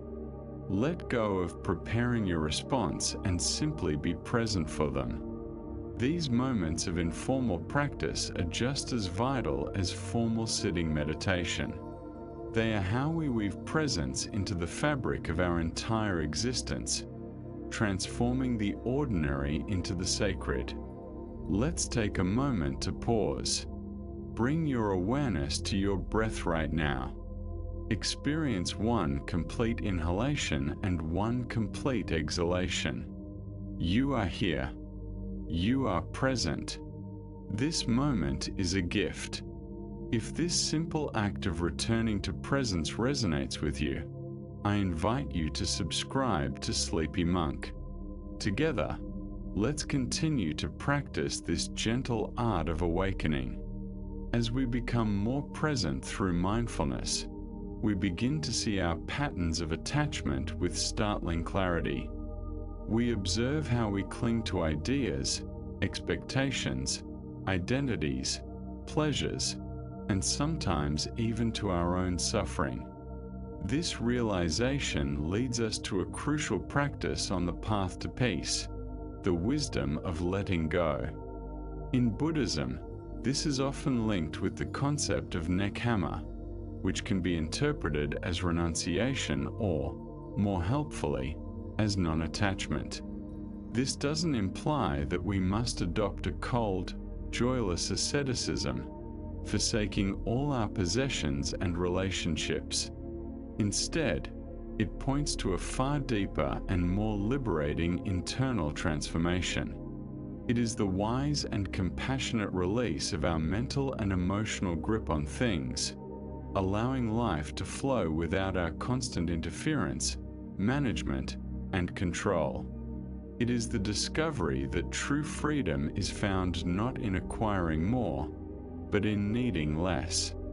There is a powerful ancient parable that perfectly illustrates this principle. A traveler found himself navigating a perilous wilderness and reached the edge of a wide, dangerous river filled with hidden currents and threats. Without a bridge or a boat in sight, he realized that remaining where he was posed its own dangers due to the wild animals roaming nearby. Utilizing his creativity and determination, he collected logs, strong branches, and resilient vines.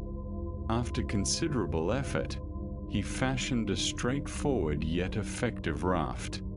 He pushed the raft into the water and used a piece of wood to paddle, skillfully maneuvering through the treacherous currents until he safely reached the opposite bank.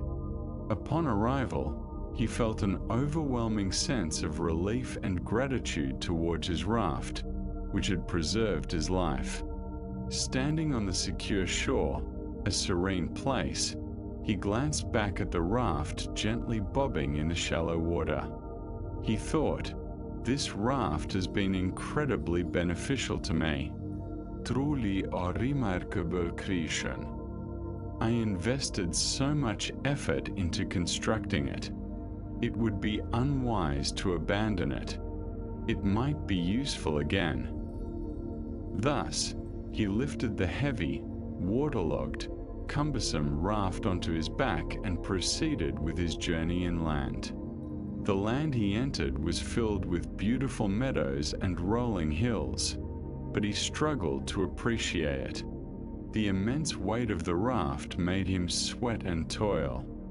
He could not stroll freely through the vibrant wildflower fields. The raft got caught in the trees of the forest, hindering his ability to climb the hills and enjoy the breathtaking views. What had once served as his means of liberation had morphed into a dreadful burden, creating a self-imposed prison. The Buddha used this narrative to pose a question to his disciples. What would a wise individual do? He elaborated that a wise person would comprehend the raft's role. They would express gratitude, recognize its significant value, and then leave it by the riverbank to continue their journey, feeling light, unburdened, and free. The raft, the Buddha noted, symbolizes teachings, practices, and even our most cherished insights.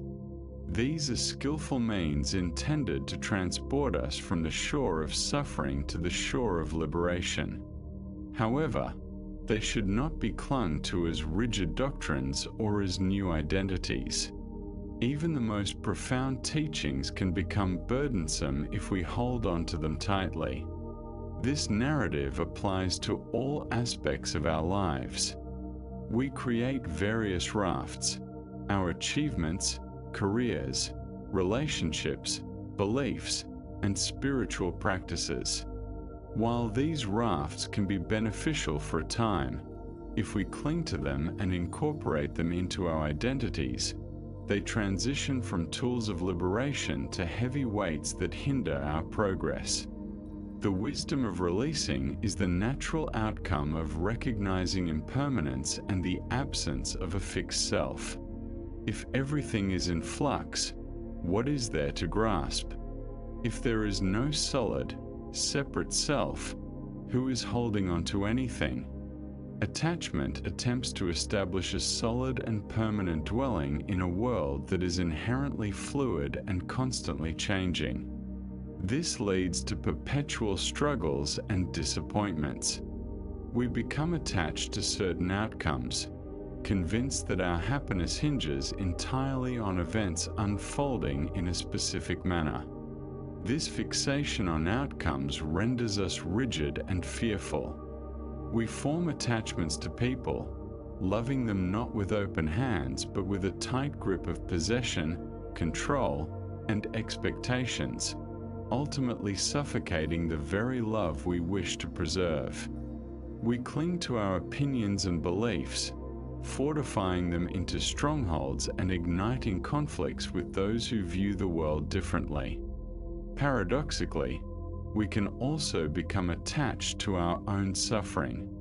Pain can become so familiar that it becomes central to our identities. We recount our tales of victimhood or trauma repeatedly, and the thought of releasing that narrative can be terrifying, as if it would strip us of our sense of self. Letting go involves consciously and gently loosening the mind's clenched fist. It is not an act of cold indifference or spiritual evasion, where one pretends not to care to escape pain. Rather, letting go emanates from a place of deep love and profound trust. You can love someone more completely and freely when you are not attached to them fulfilling specific expectations for your happiness.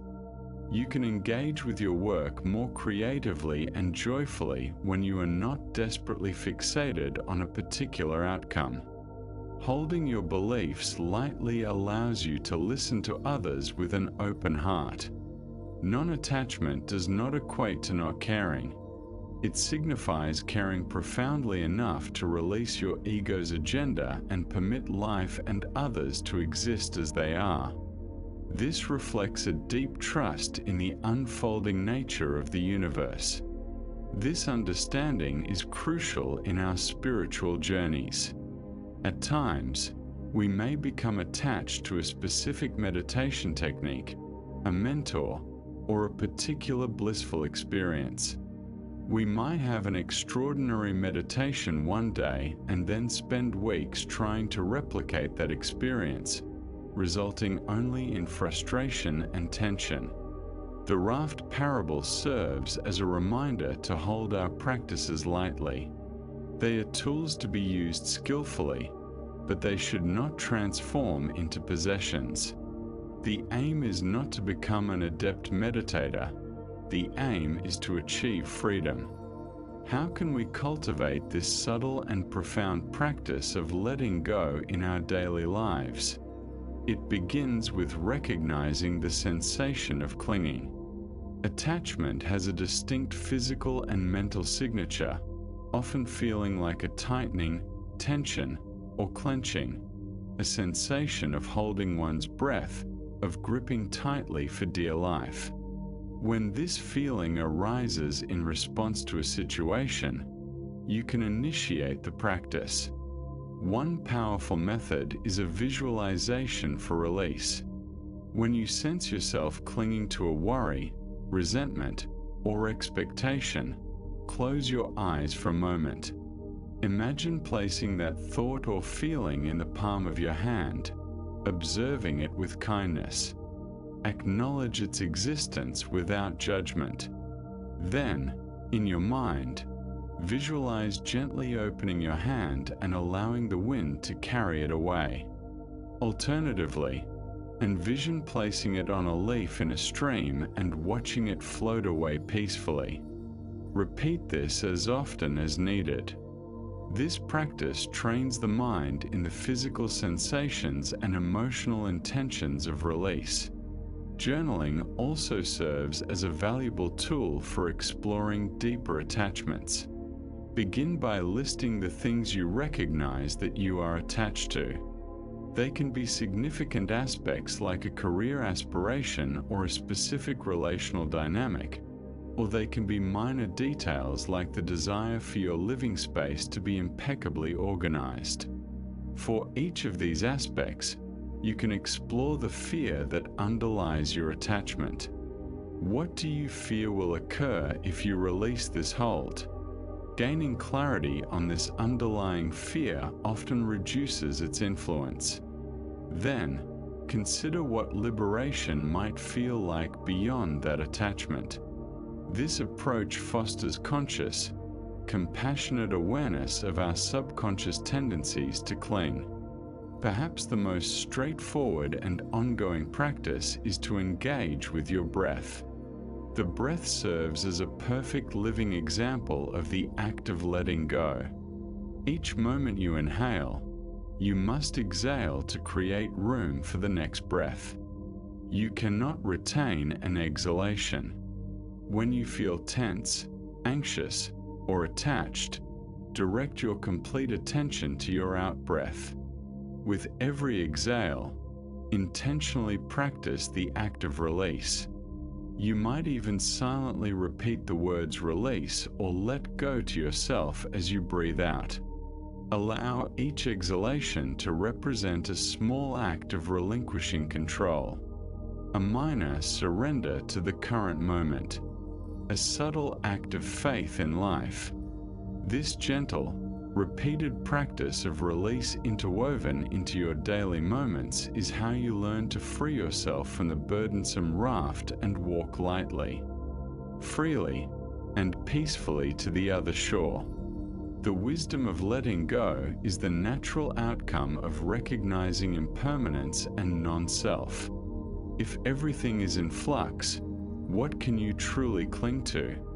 If there is no solid, distinct self, who is it that clings? Attachment attempts to establish a fixed and permanent residence in a world that is fluid and constantly changing.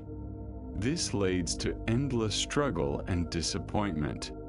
Letting go involves the conscious, gentle, and repeated loosening of this tightly clenched mental grip. It embodies a profound trust in the unfolding of the universe. It is how you learn to release yourself from the heavy raft and traverse freely, lightly, and peacefully to the other shore. Let us take one final pause before concluding our journey. Take a slow, deep breath in, embracing the stillness of this moment. And as you exhale, relinquish any effort. Simply relax. If this path has offered you solace, I encourage you to subscribe to Sleepy Monk, ensuring that this sanctuary is always available for your return to tranquility. Now, as we approach the conclusion of our journey together, we delve into a teaching often regarded as the most profound in the Buddhist tradition. It is the wisdom of emptiness, or shunyata. The term emptiness may seem daunting or nihilistic, suggesting that nothing holds value or that nothing exists. However, this is a complete misinterpretation. In Buddhism, emptiness does not imply non-existence. It signifies the absence of a separate, independent, or intrinsic self. It represents the ultimate expression of the interconnectedness we've already examined. This insight acts as the ultimate solvent, dissolving our most entrenched attachments and fears, unveiling a reality that is vibrant, miraculous, and fundamentally free. There is a tale of a young monk named Anatta, who wrestled deeply with the teaching of emptiness. He would sit and listen to the discourses, his mind rebelling against the ideas presented. "How can my hand be empty?" he would ponder, holding it up. I can see it. I can feel it. It is solid. It is present. He perceived the world as a collection of separate, solid entities, and the teaching of emptiness seemed to deny his lived experience. His teacher, a wise elder nun named Praja, recognized his turmoil. One day, she presented him with a simple clay cup. "Tell me about this cup," she instructed. Anatta described it. "It is made of clay. It is firm. It has a handle. It holds water." Praja smiled and asked, "But where is the cupness? Let us search for it. Is the clay the cup?" "No, the clay was once simply earth." "Is the water within the cup the cup?" "No, that is separate." "Is the shape the cup?" "The shape was imparted by the potter's hands and mind." She then led him into a profound contemplation. "This cup," she said, "is entirely composed of non-cup elements. To exist, it requires the clay. The clay needed the earth and the water. The water depended on the clouds and rain. The potter needed nourishment to gain the strength to work, and that nourishment came from the sun and soil. This cup is filled with the entire universe. It is devoid of being merely a cup, separate from everything else. Its existence is a miracle of interdependence." Anatta gazed at the cup with fresh perspective. He had seen an object. She was revealing a process, a relationship. Praja then pointed to a massive wave cresting in the nearby sea. "Observe that wave," she said. "It has a beginning, a middle, and an end. It has a form, a height, a power. It is undeniably a wave. But can you identify anything in that wave that is not part of the ocean? The wave is empty of a separate self. It is simply the ocean in motion. It arises from the ocean and will dissolve back into it because it is devoid of a distinct self. It is filled with all the water in the sea." In that moment, Anatta understood. He looked down at his hand once more. He perceived not a solid, separate entity, but a fleeting manifestation of the universe. He recognized his parents and ancestors within his hand. He acknowledged the sun, the air, the water, and all the nourishment he had ever consumed. His hand was empty of being solely his hand, and because of that, it was filled with all of life. The anxiety he felt regarding the concept of emptiness transformed into a sense of deep connection and wonder. The wisdom of emptiness, or shunyata, serves as the ultimate remedy for our illusion of separateness. We navigate the world perceiving a solid me alongside a collection of solid others and objects. This perception is the foundation of clinging as we attempt to possess these things and the source of aversion as we strive to reject them. Emptiness reveals that the solid boundaries we establish are illusions constructed by the mind. In truth, everything co-arises within a seamless, unified field. Form is emptiness. Emptiness is form, states the Heart Sutra, one of the most renowned Buddhist texts. This implies that the form of the wave is intrinsically connected to its emptiness of being separate from the ocean. The form of the cup depends on its emptiness of an isolated existence. They are not two distinct entities. They are two facets of the same reality. When we grasp this understanding, our connection with life shifts profoundly. We begin to loosen our grip on things, recognizing that they lack an intrinsic essence to cling to. A painful emotion surfaces. Rather than viewing it as a solid, dreadful occurrence, we can perceive it as a fleeting wave of energy born from myriad causes and conditions. It is devoid of any fixed core. Acknowledging its emptiness permits us to coexist with it without being engulfed. A moment of pure joy emerges. Instead of frantically trying to cling to it, we can appreciate its beauty, aware that it too is a fleeting wave, a precious gift from the interconnected universe. We can cherish it without the need to possess it. This realization transcends mere intellectual comprehension. It is a profound sense of freedom. When we recognize the emptiness of all things, we become fearless. What is there to fear losing when nothing was ever a distinct possession? What stable self can be threatened? Recognizing emptiness allows us to engage with life, to participate fully with an open, loving, and spacious heart. We cease to be a fearful ego defending its minuscule domain.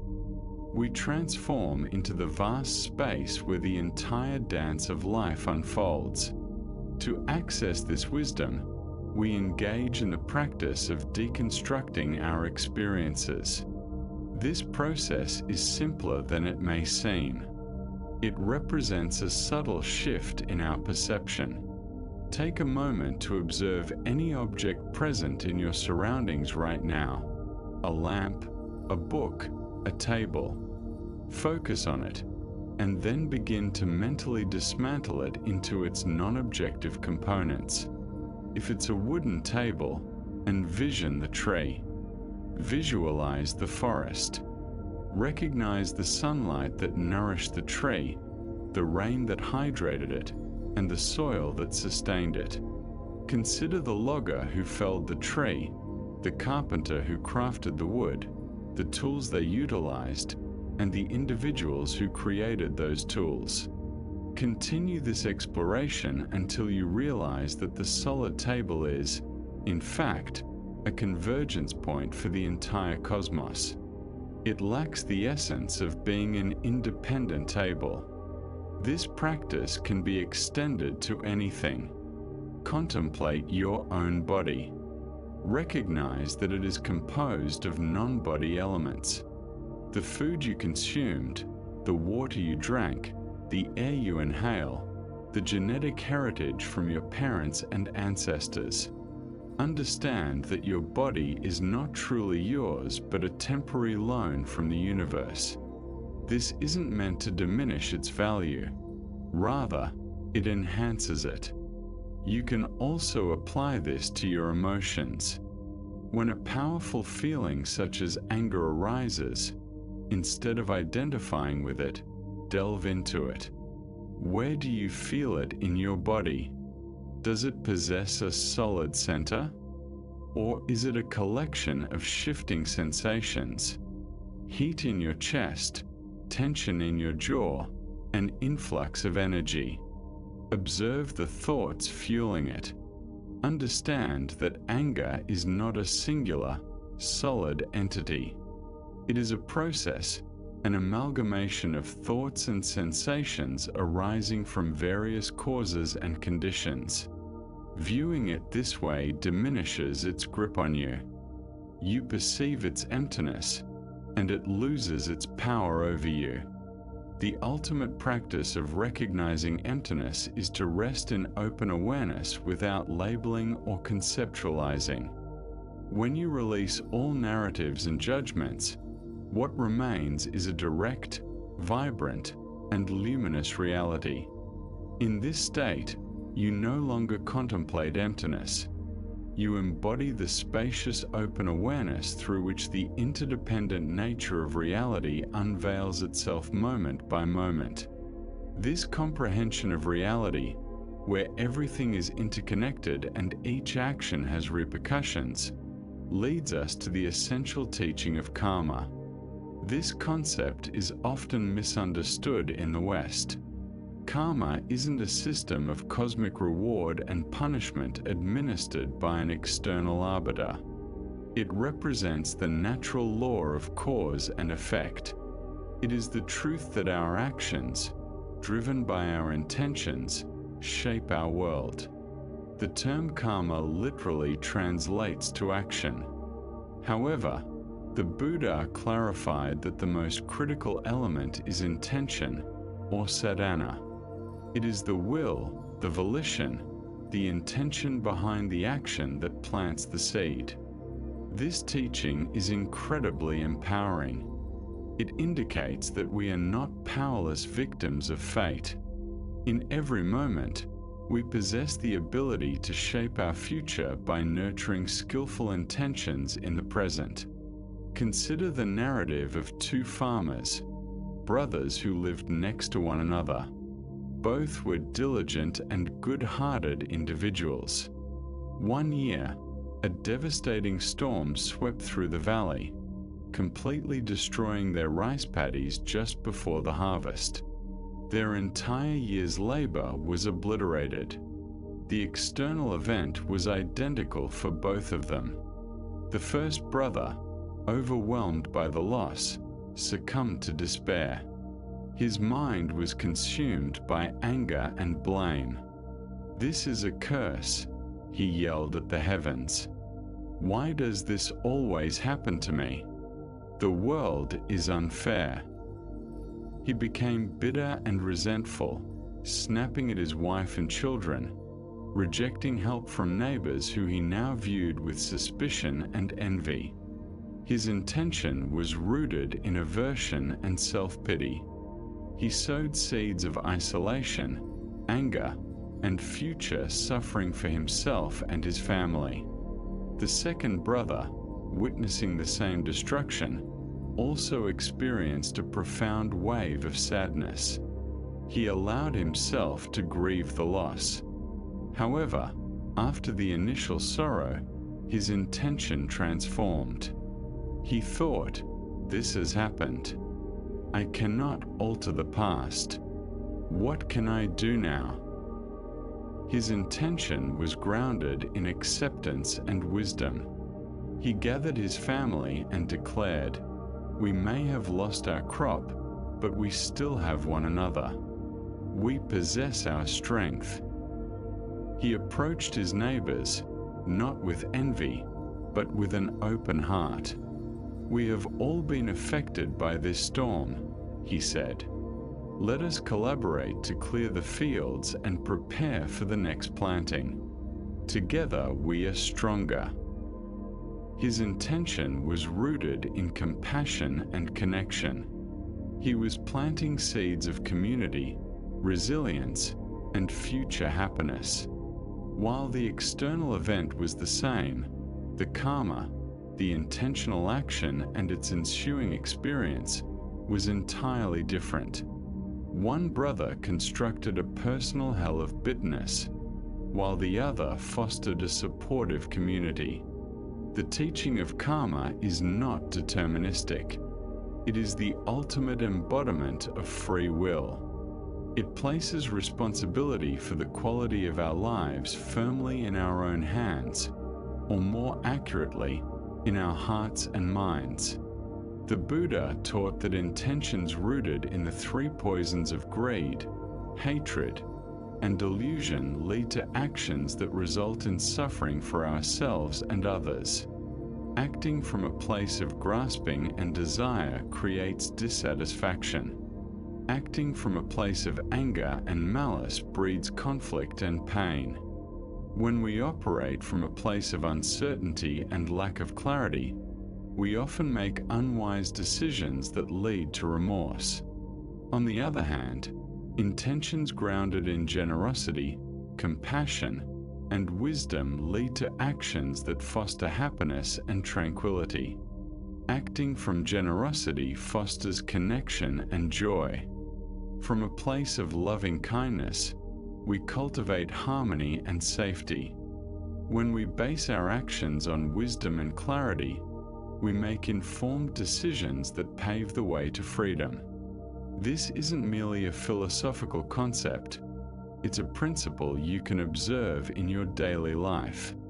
Reflect on how you feel after reacting in anger compared to how you feel after expressing genuine kindness. The differences are immediate and palpable. The most encouraging part of this teaching is that it's never too late to change. Your past actions have shaped your present, but your current intentions shape your future. You are not bound by your previous choices. In this moment, you can plant a new seed. You have the option to nurture a kind thought, perform a small act of generosity, or respond to a challenging situation with patience rather than reactivity. Each of these choices is a significant karmic action that alters the course of your life. It empowers you to break free from being passive victims of your circumstances and become the intentional, loving creators of your own experiences. To engage skillfully with karma, we must apply mindfulness to our intentions. A powerful practice is to begin each day by setting an intention. Before rising or while enjoying your first cup of tea, take a moment to establish a simple, positive intention for the day. It might be, today, I will practice patience, or today, I will listen with an open heart, or today, I will treat myself with kindness. Setting a clear intention at the start of the day acts like a compass for your mind, guiding your actions in a constructive direction. Throughout the day, incorporate mindful pauses. Before speaking, sending that email, or reacting to a trigger, take a deep breath. In that moment of pause, reflect on your intention. Is what I'm about to say or do coming from a place of kindness and clarity, or from fear, anger, or ego? This brief pause can be crucial in determining whether you create positive karma or painful karma. At day's end, engage in a gentle karma review. This is not about self-judgment or guilt, it's a compassionate self-reflection. Ask yourself, what intentions motivated my significant actions today? When was I able to act from kindness? When did I fall into reactivity? The goal here is simply to learn, to gain a deeper understanding of your patterns so you can make wiser choices in the future. Lastly, practice the generosity of dana. This doesn't have to involve money. You can be generous with your time, your attention, a smile, or a word of encouragement. Every act of giving, no matter how small, when performed with sincere intent to wish others well, generates positive karma. It breaks the cycle of self-centered thinking and connects us to the joy of our shared humanity. By becoming aware of our intentions, we transform our lives from a series of random events into a conscious, meaningful, and beautiful journey of awakening. And where does this journey lead? What is the final destination that the raft was designed to reach? In Buddhism, the ultimate aim, the culmination of the entire path, is referred to as nana. This term is often misunderstood. Nana is not a heavenly paradise awaiting us after death. It is a state of existence accessible right here, in this life. The word literally means to extinguish or blow out. What is being extinguished? The fires of greed, hatred, and ignorance. It signifies the complete cessation of suffering and its roots. It represents the mind's ultimate liberation from disturbance. It embodies the experience of profound and enduring peace that arises from perceiving reality as it truly is. Imagine carrying a massive boulder on your back for your entire life. You've borne this weight for so long that you no longer remember what it feels like to be without it. You assume that the pain in your shoulders and the strain in your legs is simply how life is. The weight influences your movements, your destinations, and your worldview. Every action feels like an effort. Then one day, through dedicated practice and insight, you realize you can set the boulder down. You bend over, exhale deeply, and let it roll off your back to the ground. In that instant, what do you feel?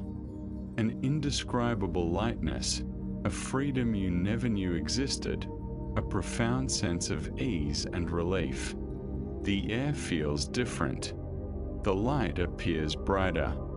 For the first time, you can stand tall. You can run. You can dance. That sensation of relief, of unburdening, of ultimate release, this is a metaphor for jnana. It is not an escape from life, but the commencement of truly living free from the oppressive weight of our mental encumbrances. Nirvana is the natural outcome of recognizing the truths we have been exploring. When you genuinely comprehend the truth of impermanence, your attachment to transient pleasures is extinguished. When you fully grasp the truth of non-self, the ego's frantic attempts at self-preservation and self-aggrandizement are extinguished. When you deeply understand the truth of suffering and its origins, your relentless cravings are extinguished. The extinguishing of these fires is jnana. It is not a state of blissful numbness or an empty void. According to the texts, it is a state of supreme happiness. Yet, it is a happiness that does not rely on external conditions. It embodies the steady, radiant peace of a mind no longer at odds with itself or reality. A person who has attained jnana continues to exist in the world. They still feel pleasant and unpleasant sensations. They may experience the warmth of the sun or the discomfort of a stubbed toe, but these sensations no longer bring about mental suffering.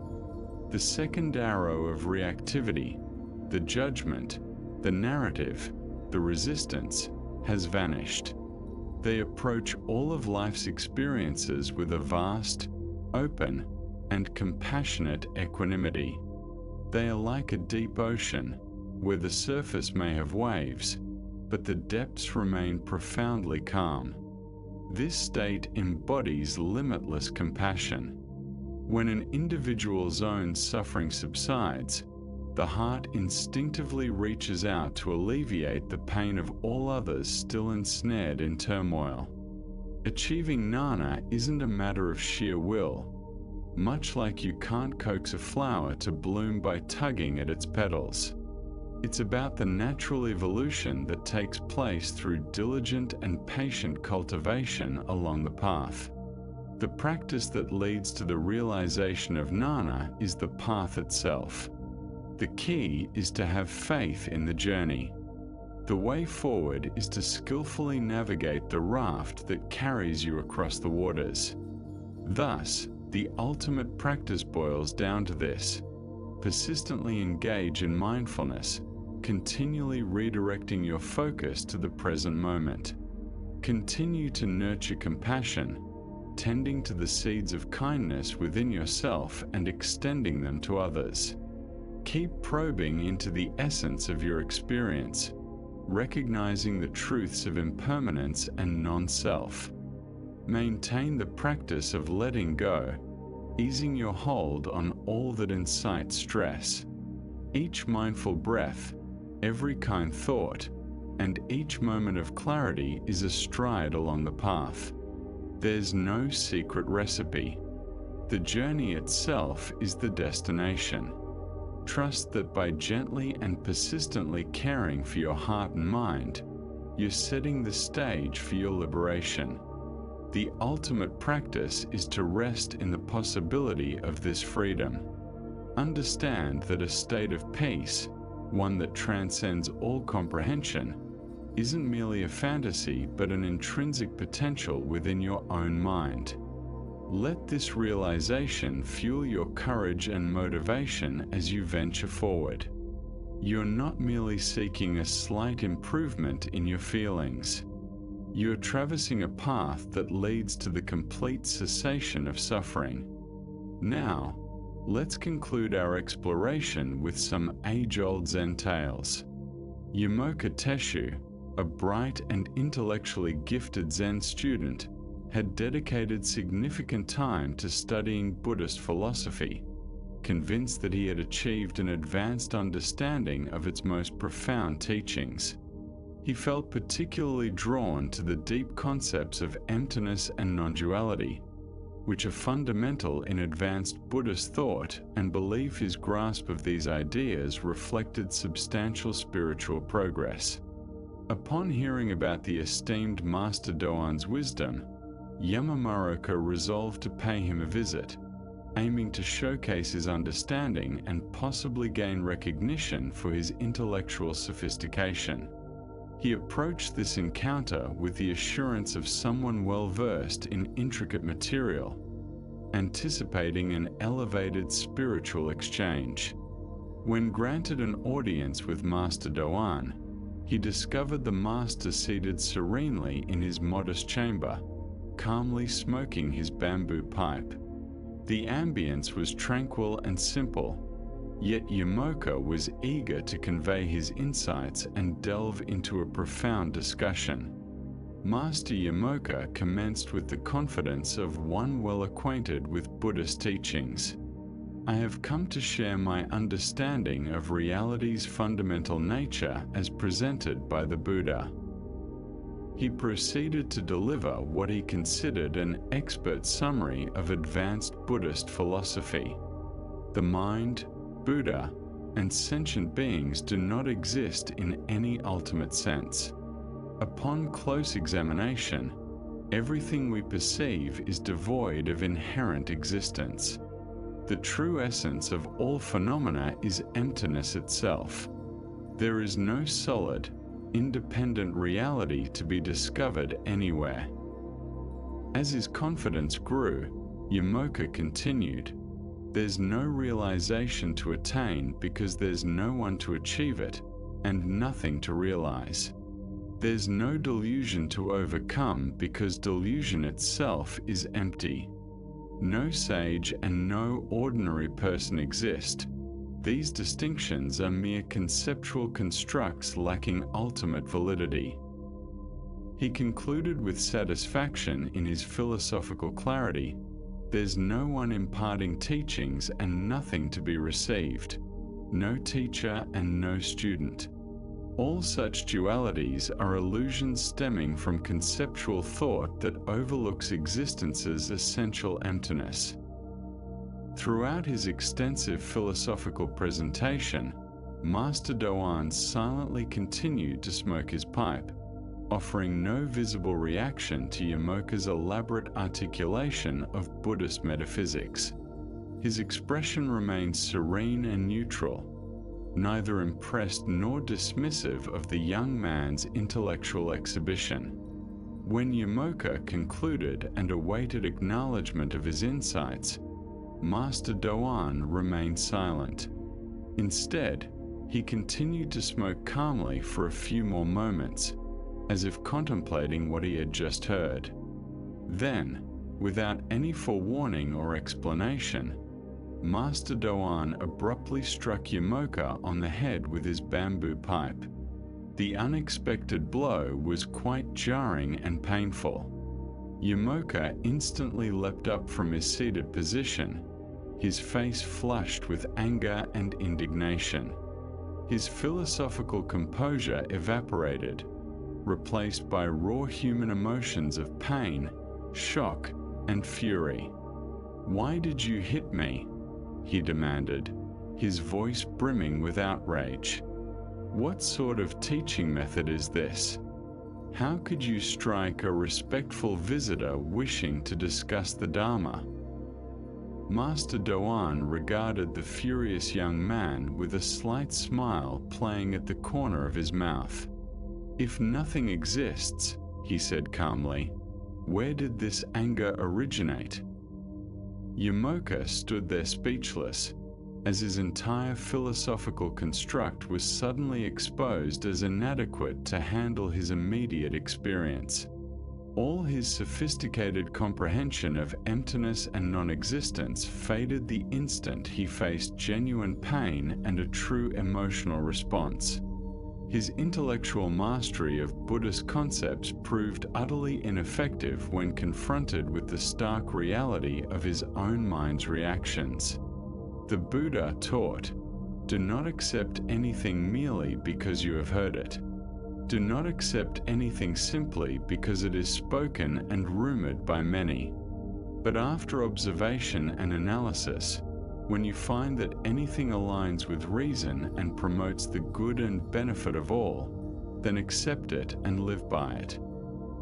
This ancient wisdom highlights the significant distinction between intellectual acceptance of spiritual teachings and authentic realization that genuinely transforms our way of living.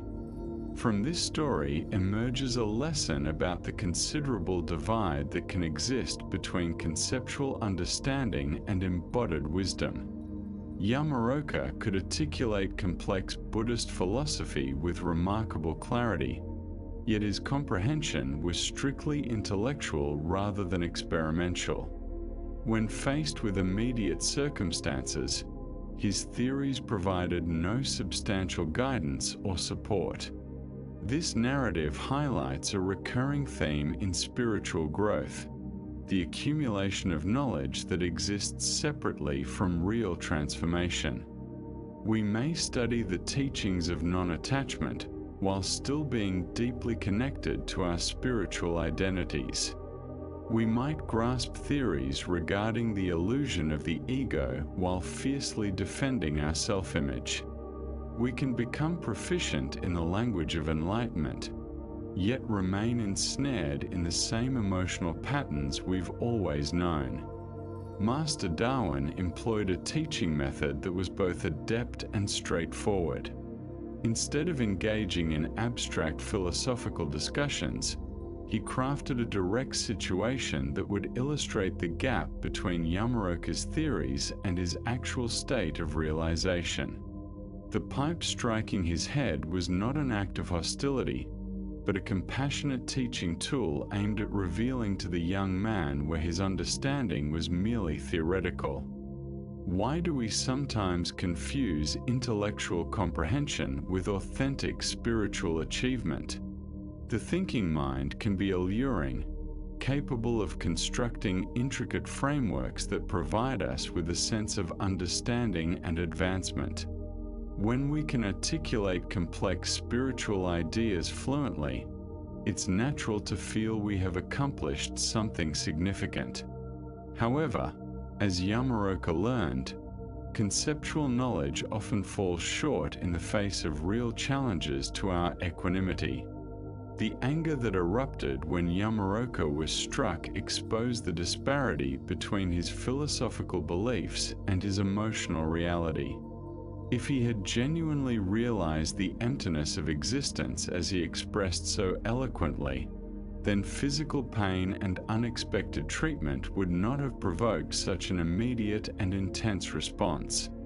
His anger demonstrated that, despite his polished language, his sense of self remained intact and reactive. Reflect on how this teaching might resonate with your own spiritual or personal journey. Are there instances where your intellectual grasp surpasses your actual ability to embody what you know? Perhaps you comprehend the principles of mindfulness while still getting lost in anxious thoughts during stressful moments. Maybe you hold the belief in the significance of compassion while often being critically judgmental of behaviors that irritate you. This pattern extends beyond formal spiritual settings into any area where knowledge and practice diverge. We might understand the psychology behind healthy relationships while still engaging in ineffective communication during conflicts. We could have extensive knowledge about nutrition and exercise while maintaining habits that don't promote our well-being. The pipe in this narrative symbolizes any experience that challenges whether our understanding has moved beyond mere conceptualization into genuine embodiment. These challenges often appear unexpectedly. A criticism triggering defensiveness, a setback revealing hidden attachments, or a conflict illuminating the gap between our spiritual ideals and our actual reactions. Zen Buddhism values direct experience over mere intellectual knowledge precisely because concepts alone cannot shift consciousness. We may study meditation techniques in depth, but spending 20 quiet minutes with a restless mind often teaches us more about awareness than reading countless volumes on mindfulness theory. Master Doan's inquiry, "Where did this anger arise from?" directly pointed to the contradiction between Yamaroka's philosophical stance and his immediate experience. If nothing truly exists, including the self, which could be offended, then anger should have no foundation for arising. The fact that anger was triggered so rapidly and intensely indicated that Yamaroka's understanding of emptiness was more conceptual than experimental. The Buddha remarked, "Whatever holy words you read, however many you speak, what good are they if you do not act upon them?" Yamaroka had absorbed numerous teachings about emptiness and non-existence. However, his response to the pipe illustrated that these teachings had yet to alter his actual relationship to experience. What's striking about this teaching moment is how swiftly it revealed the reality of Yamaroka's situation. Instead of allowing him to continue constructing elaborate intellectual frameworks that might take years to dismantle, Master Darwin's direct action immediately highlighted the divide between knowledge and realization. As you contemplate your spiritual and personal growth tonight, can you pinpoint areas where your intellectual understanding may exceed your capacity to embody what you know? When tomorrow presents unforeseen challenges, the metaphorical pipes testing our equanimity, will you respond from genuine realization or react from conditioned responses? As the Buddha conveyed, the mind is everything. What you think, you become. Perhaps the deepest insight is learning to think less and embody more. True wisdom reveals itself not in what we articulate about emptiness, but in how empty we can remain when pipes strike our heads. Our next narrative addresses the moment when understanding transcends effort. This is no water. Nomon. Kayono had dedicated many years to rigorous Zen study and practice. She invested countless hours in meditation, grappling with profound koans and contemplating the Buddha's deepest teachings. Her commitment was unwavering. Rising before dawn each day, she sat in perfect posture through pain and discomfort, approaching her spiritual practice with fierce determination that even impressed her teachers. Yet, despite her sincere efforts and evident dedication, enlightenment remained just beyond her reach. She could grasp the concepts intellectually, articulate emptiness and non-duality eloquently, and even guide other students through fundamental meditation techniques. However, the final breakthrough, the direct realization that would completely transform her understanding, eluded her. This pattern continued for years. Kayono began to experience a growing frustration with her practice as she observed other students achieving insights that felt unattainable to her. She questioned her approaches, amplified her determination, and occasionally pondered if she lacked a fundamental ability for awakening that others seemed to possess effortlessly. One evening, after a notably arduous day spent in meditation and learning, Kyan strolled slowly back to her modest quarters. She held an aged wooden water bucket that she had filled at the well earlier that night. The bucket was old, held together by strands of bamboo that had grown frail and worn over the years. It had served her faithfully for a long time, yet she sensed it becoming increasingly delicate in her grasp. As she meandered through the moonlit courtyard, she found herself entranced by the scene before her. The full moon hung majestically in the dark sky, its brilliant light casting a soft, ethereal glow over the temple grounds. However, what truly captivated her was the reflection of that moon in the water she carried. Inside her humble bucket was a flawless, unbroken circle of light.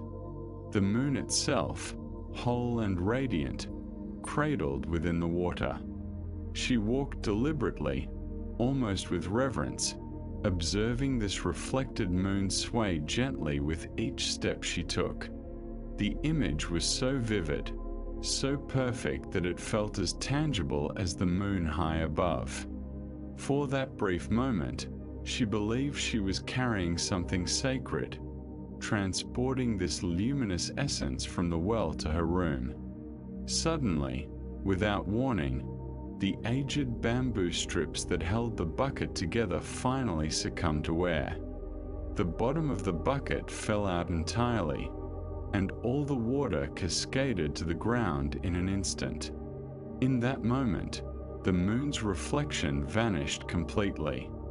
With the water gone, there was no moon. At that exact instant, as she witnessed the reflected moon disappear with the water's impact on the earth, Kyono felt an overwhelming sense of liberation.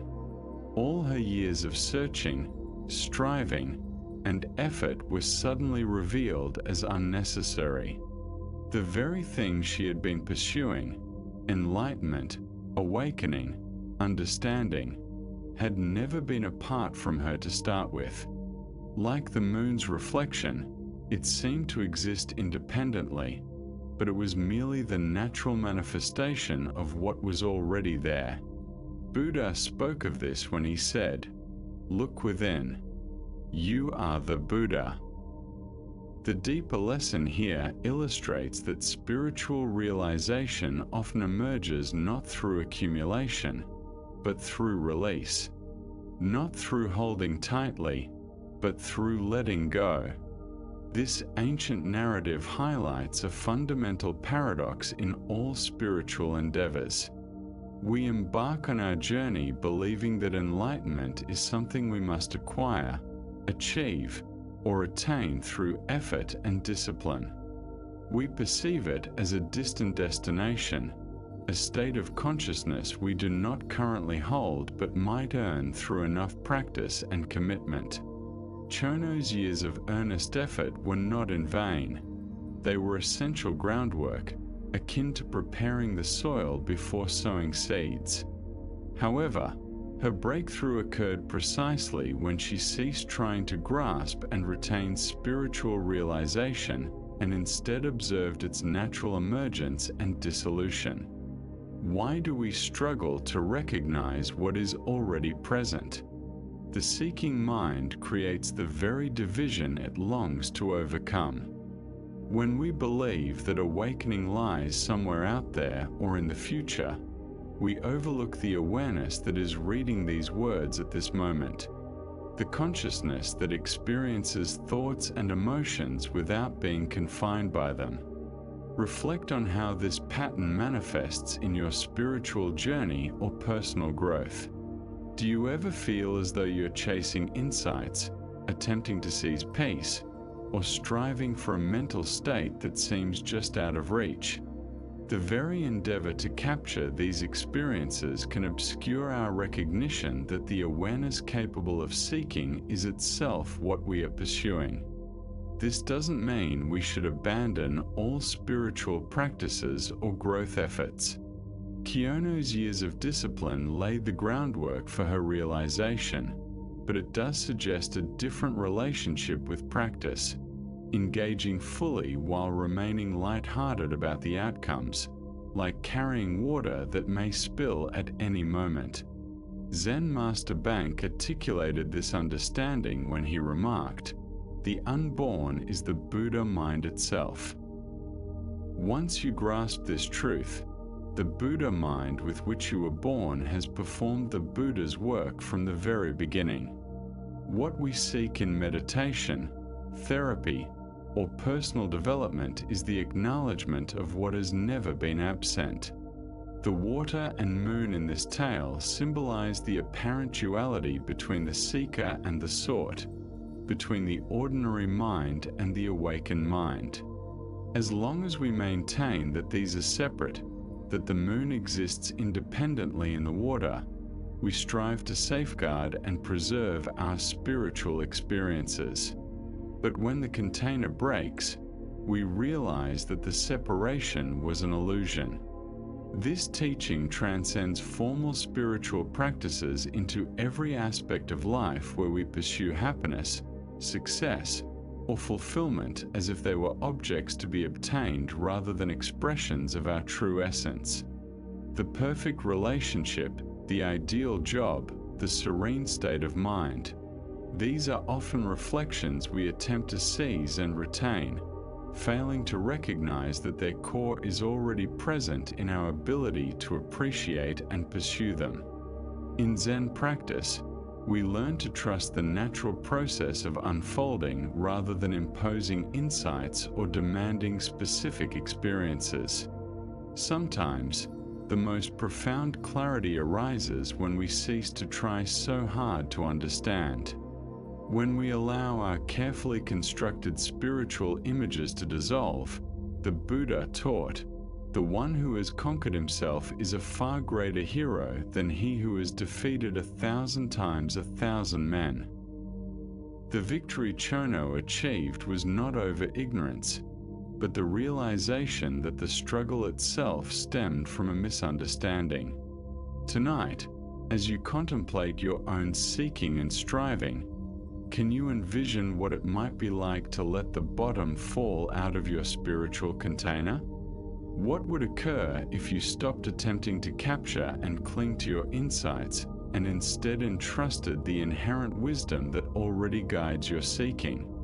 As the Buddha reminded us, within you lies a stillness and a sanctuary to which you can retreat at any moment and be your true self.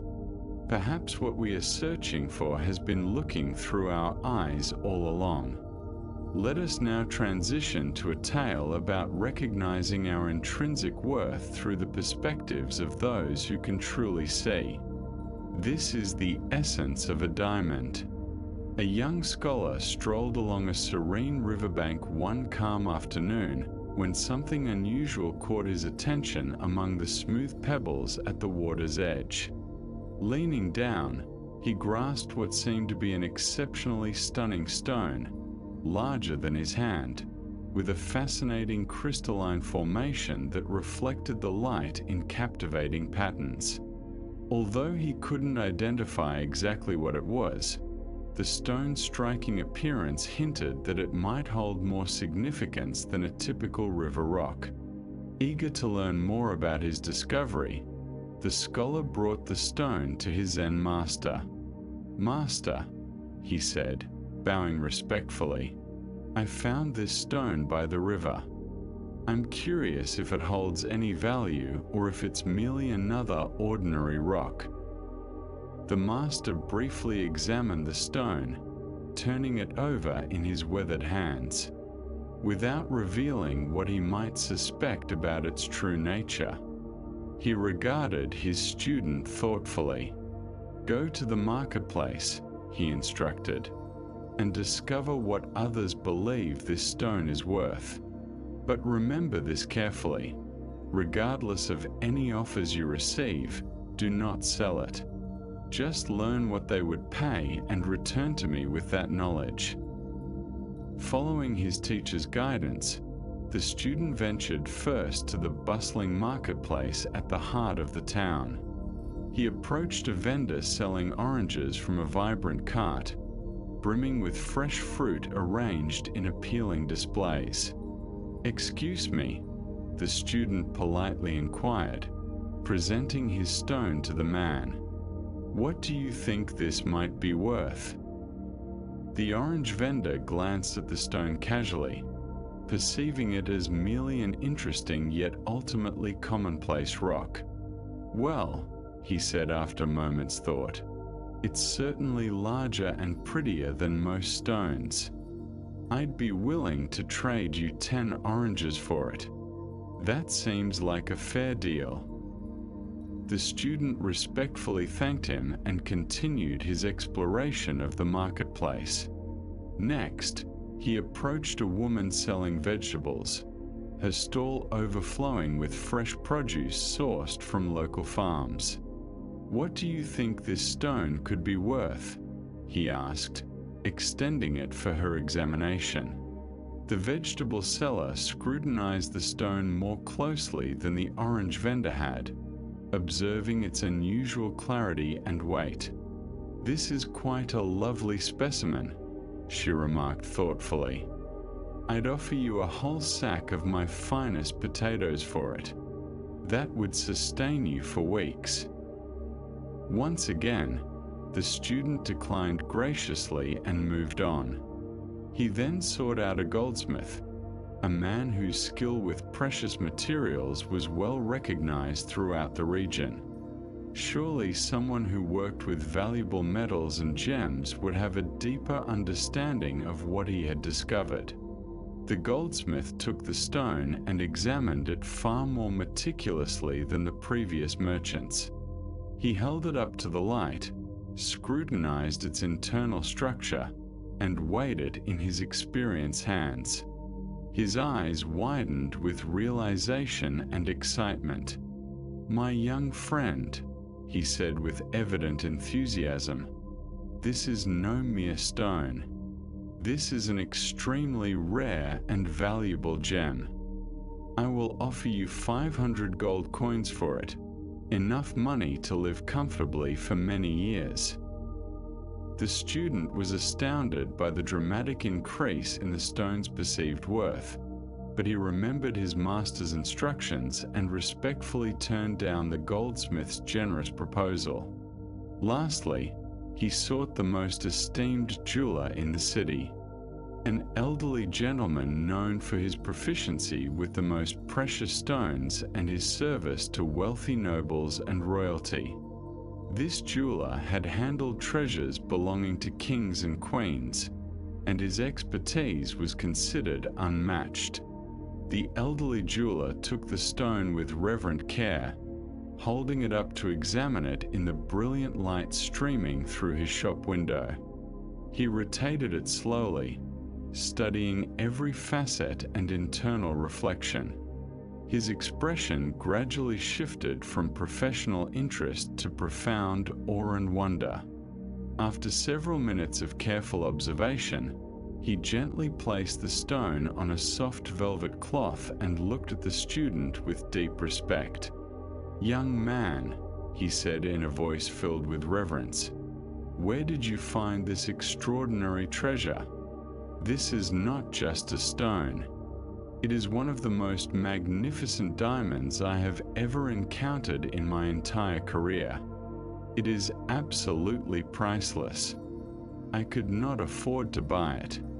Even if I sold everything I own, my entire shop, my house, all my possessions combined, I would not have enough to pay for what this truly represents." The student returned to his master, filled with wonder and confusion, recounting each encounter and the vastly different valuations he had received. The Zen master listened to every part of the tale with a knowing smile.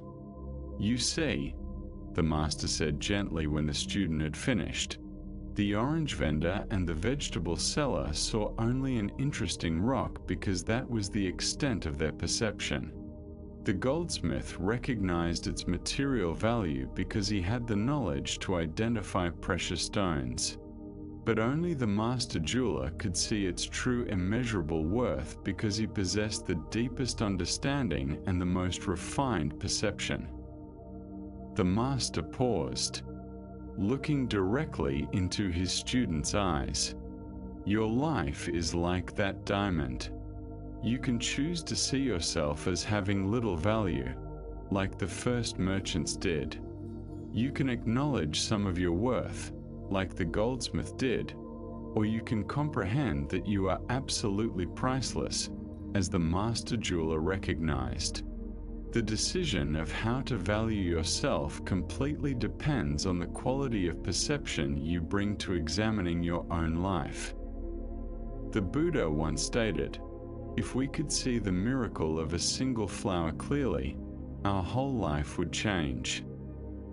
This teaching profoundly relates to how we perceive not only the world surrounding us but ourselves within it. What emerges from this narrative is a powerful truth about the connection between perception and value, between the clarity of our vision and our ability to recognize what is precious. The diamond's inherent worth never altered. What shifted was the level of understanding and appreciation each individual brought to its examination. This ancient wisdom sheds light on how we often underestimate ourselves because we view through the eyes of those who cannot see clearly, rather than those who can recognize true worth. We might spend our lives seeking validation from individuals who, like the orange vendor, can only perceive surface appearances and obvious utility. Or perhaps we find fulfillment when others acknowledge our material successes, much like the goldsmith did, without realizing that our true worth surpasses any tangible achievement. Why is it so challenging for us to appreciate our own invaluable essence? We are frequently shaped by societal standards that gauge our value through external indicators. Our productivity, accomplishments, social standing, or our ability to fulfill others' expectations. While these metrics are not entirely devoid of significance, they are akin to perceiving a diamond yet pondering how many oranges it could purchase.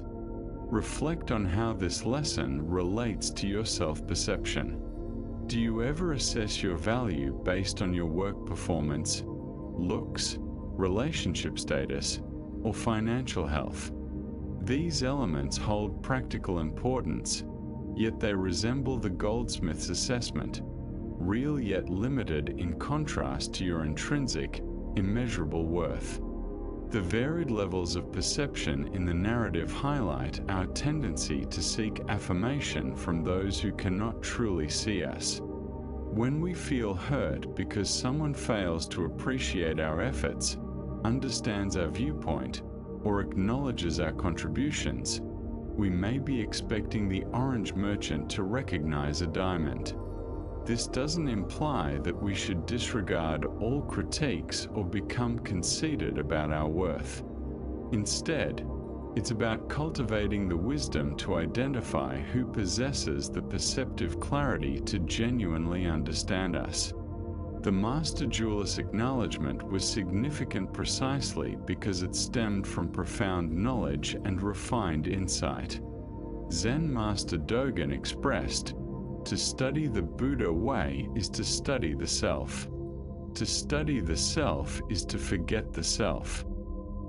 As we deepen our understanding of our true essence through practice and introspection, we start to view ourselves with increasing clarity, akin to progressing from the orange merchant's perspective to that of the master jeweler. This principle also extends to our perception of others. When we view individuals through a limited lens, we may only notice their superficial traits or societal roles. However, as we cultivate the dualist level of attention, we begin to discern the priceless essence inherent in everyone we meet. As you take time tonight to contemplate how you've been valuing yourself, can you envision seeing your life through the eyes of the Master Jeweler? What transformations would occur if you genuinely acknowledged that your worth is independent of your achievements, appearance, productivity, or the opinions of others? As the Buddha taught, what we think we become. When we perceive ourselves as invaluable, we start to live from that realization, naturally revealing the diamond nature that was never truly concealed. Our journey through these teachings draws to a peaceful close. We have traveled a considerable distance together, from the basic acknowledgement of life's challenges to the deep tranquility of letting go. We've learned that our pain originates not from life itself, but from our resistance to its natural flow. We have come to understand that beneath the fleeting clouds of our thoughts and feelings, the sky of our awareness remains perpetually clear and untouched. We have discovered how to tune the strings of our hearts, achieving a balanced middle way, and how to nurture the garden of our minds with the unconditional warmth of loving kindness. We have recognized that we are not solitary islands, but rather waves in a magnificent ocean of existence. Now, let us weave these threads together in a final moment of practice. Find a comfortable posture and gently close your eyes. Inhale deeply and exhale slowly. Allow your body to feel heavy, supported, and relaxed. Direct your attention to the sensation of air brushing against your nostrils. In this moment, let this sensation serve as your anchor. If thoughts come to mind, view them as clouds drifting across the expansive sky of your consciousness. You are the sky, not the clouds. Allow them to arrive and depart freely. Now, focus on your heart space. Picture a small, warm light at the center of your chest. With each inhalation, envision this light becoming a bit brighter and warmer. With every exhalation, imagine this warmth spreading throughout your entire body. This represents the light of your inherent goodness, your Buddha nature.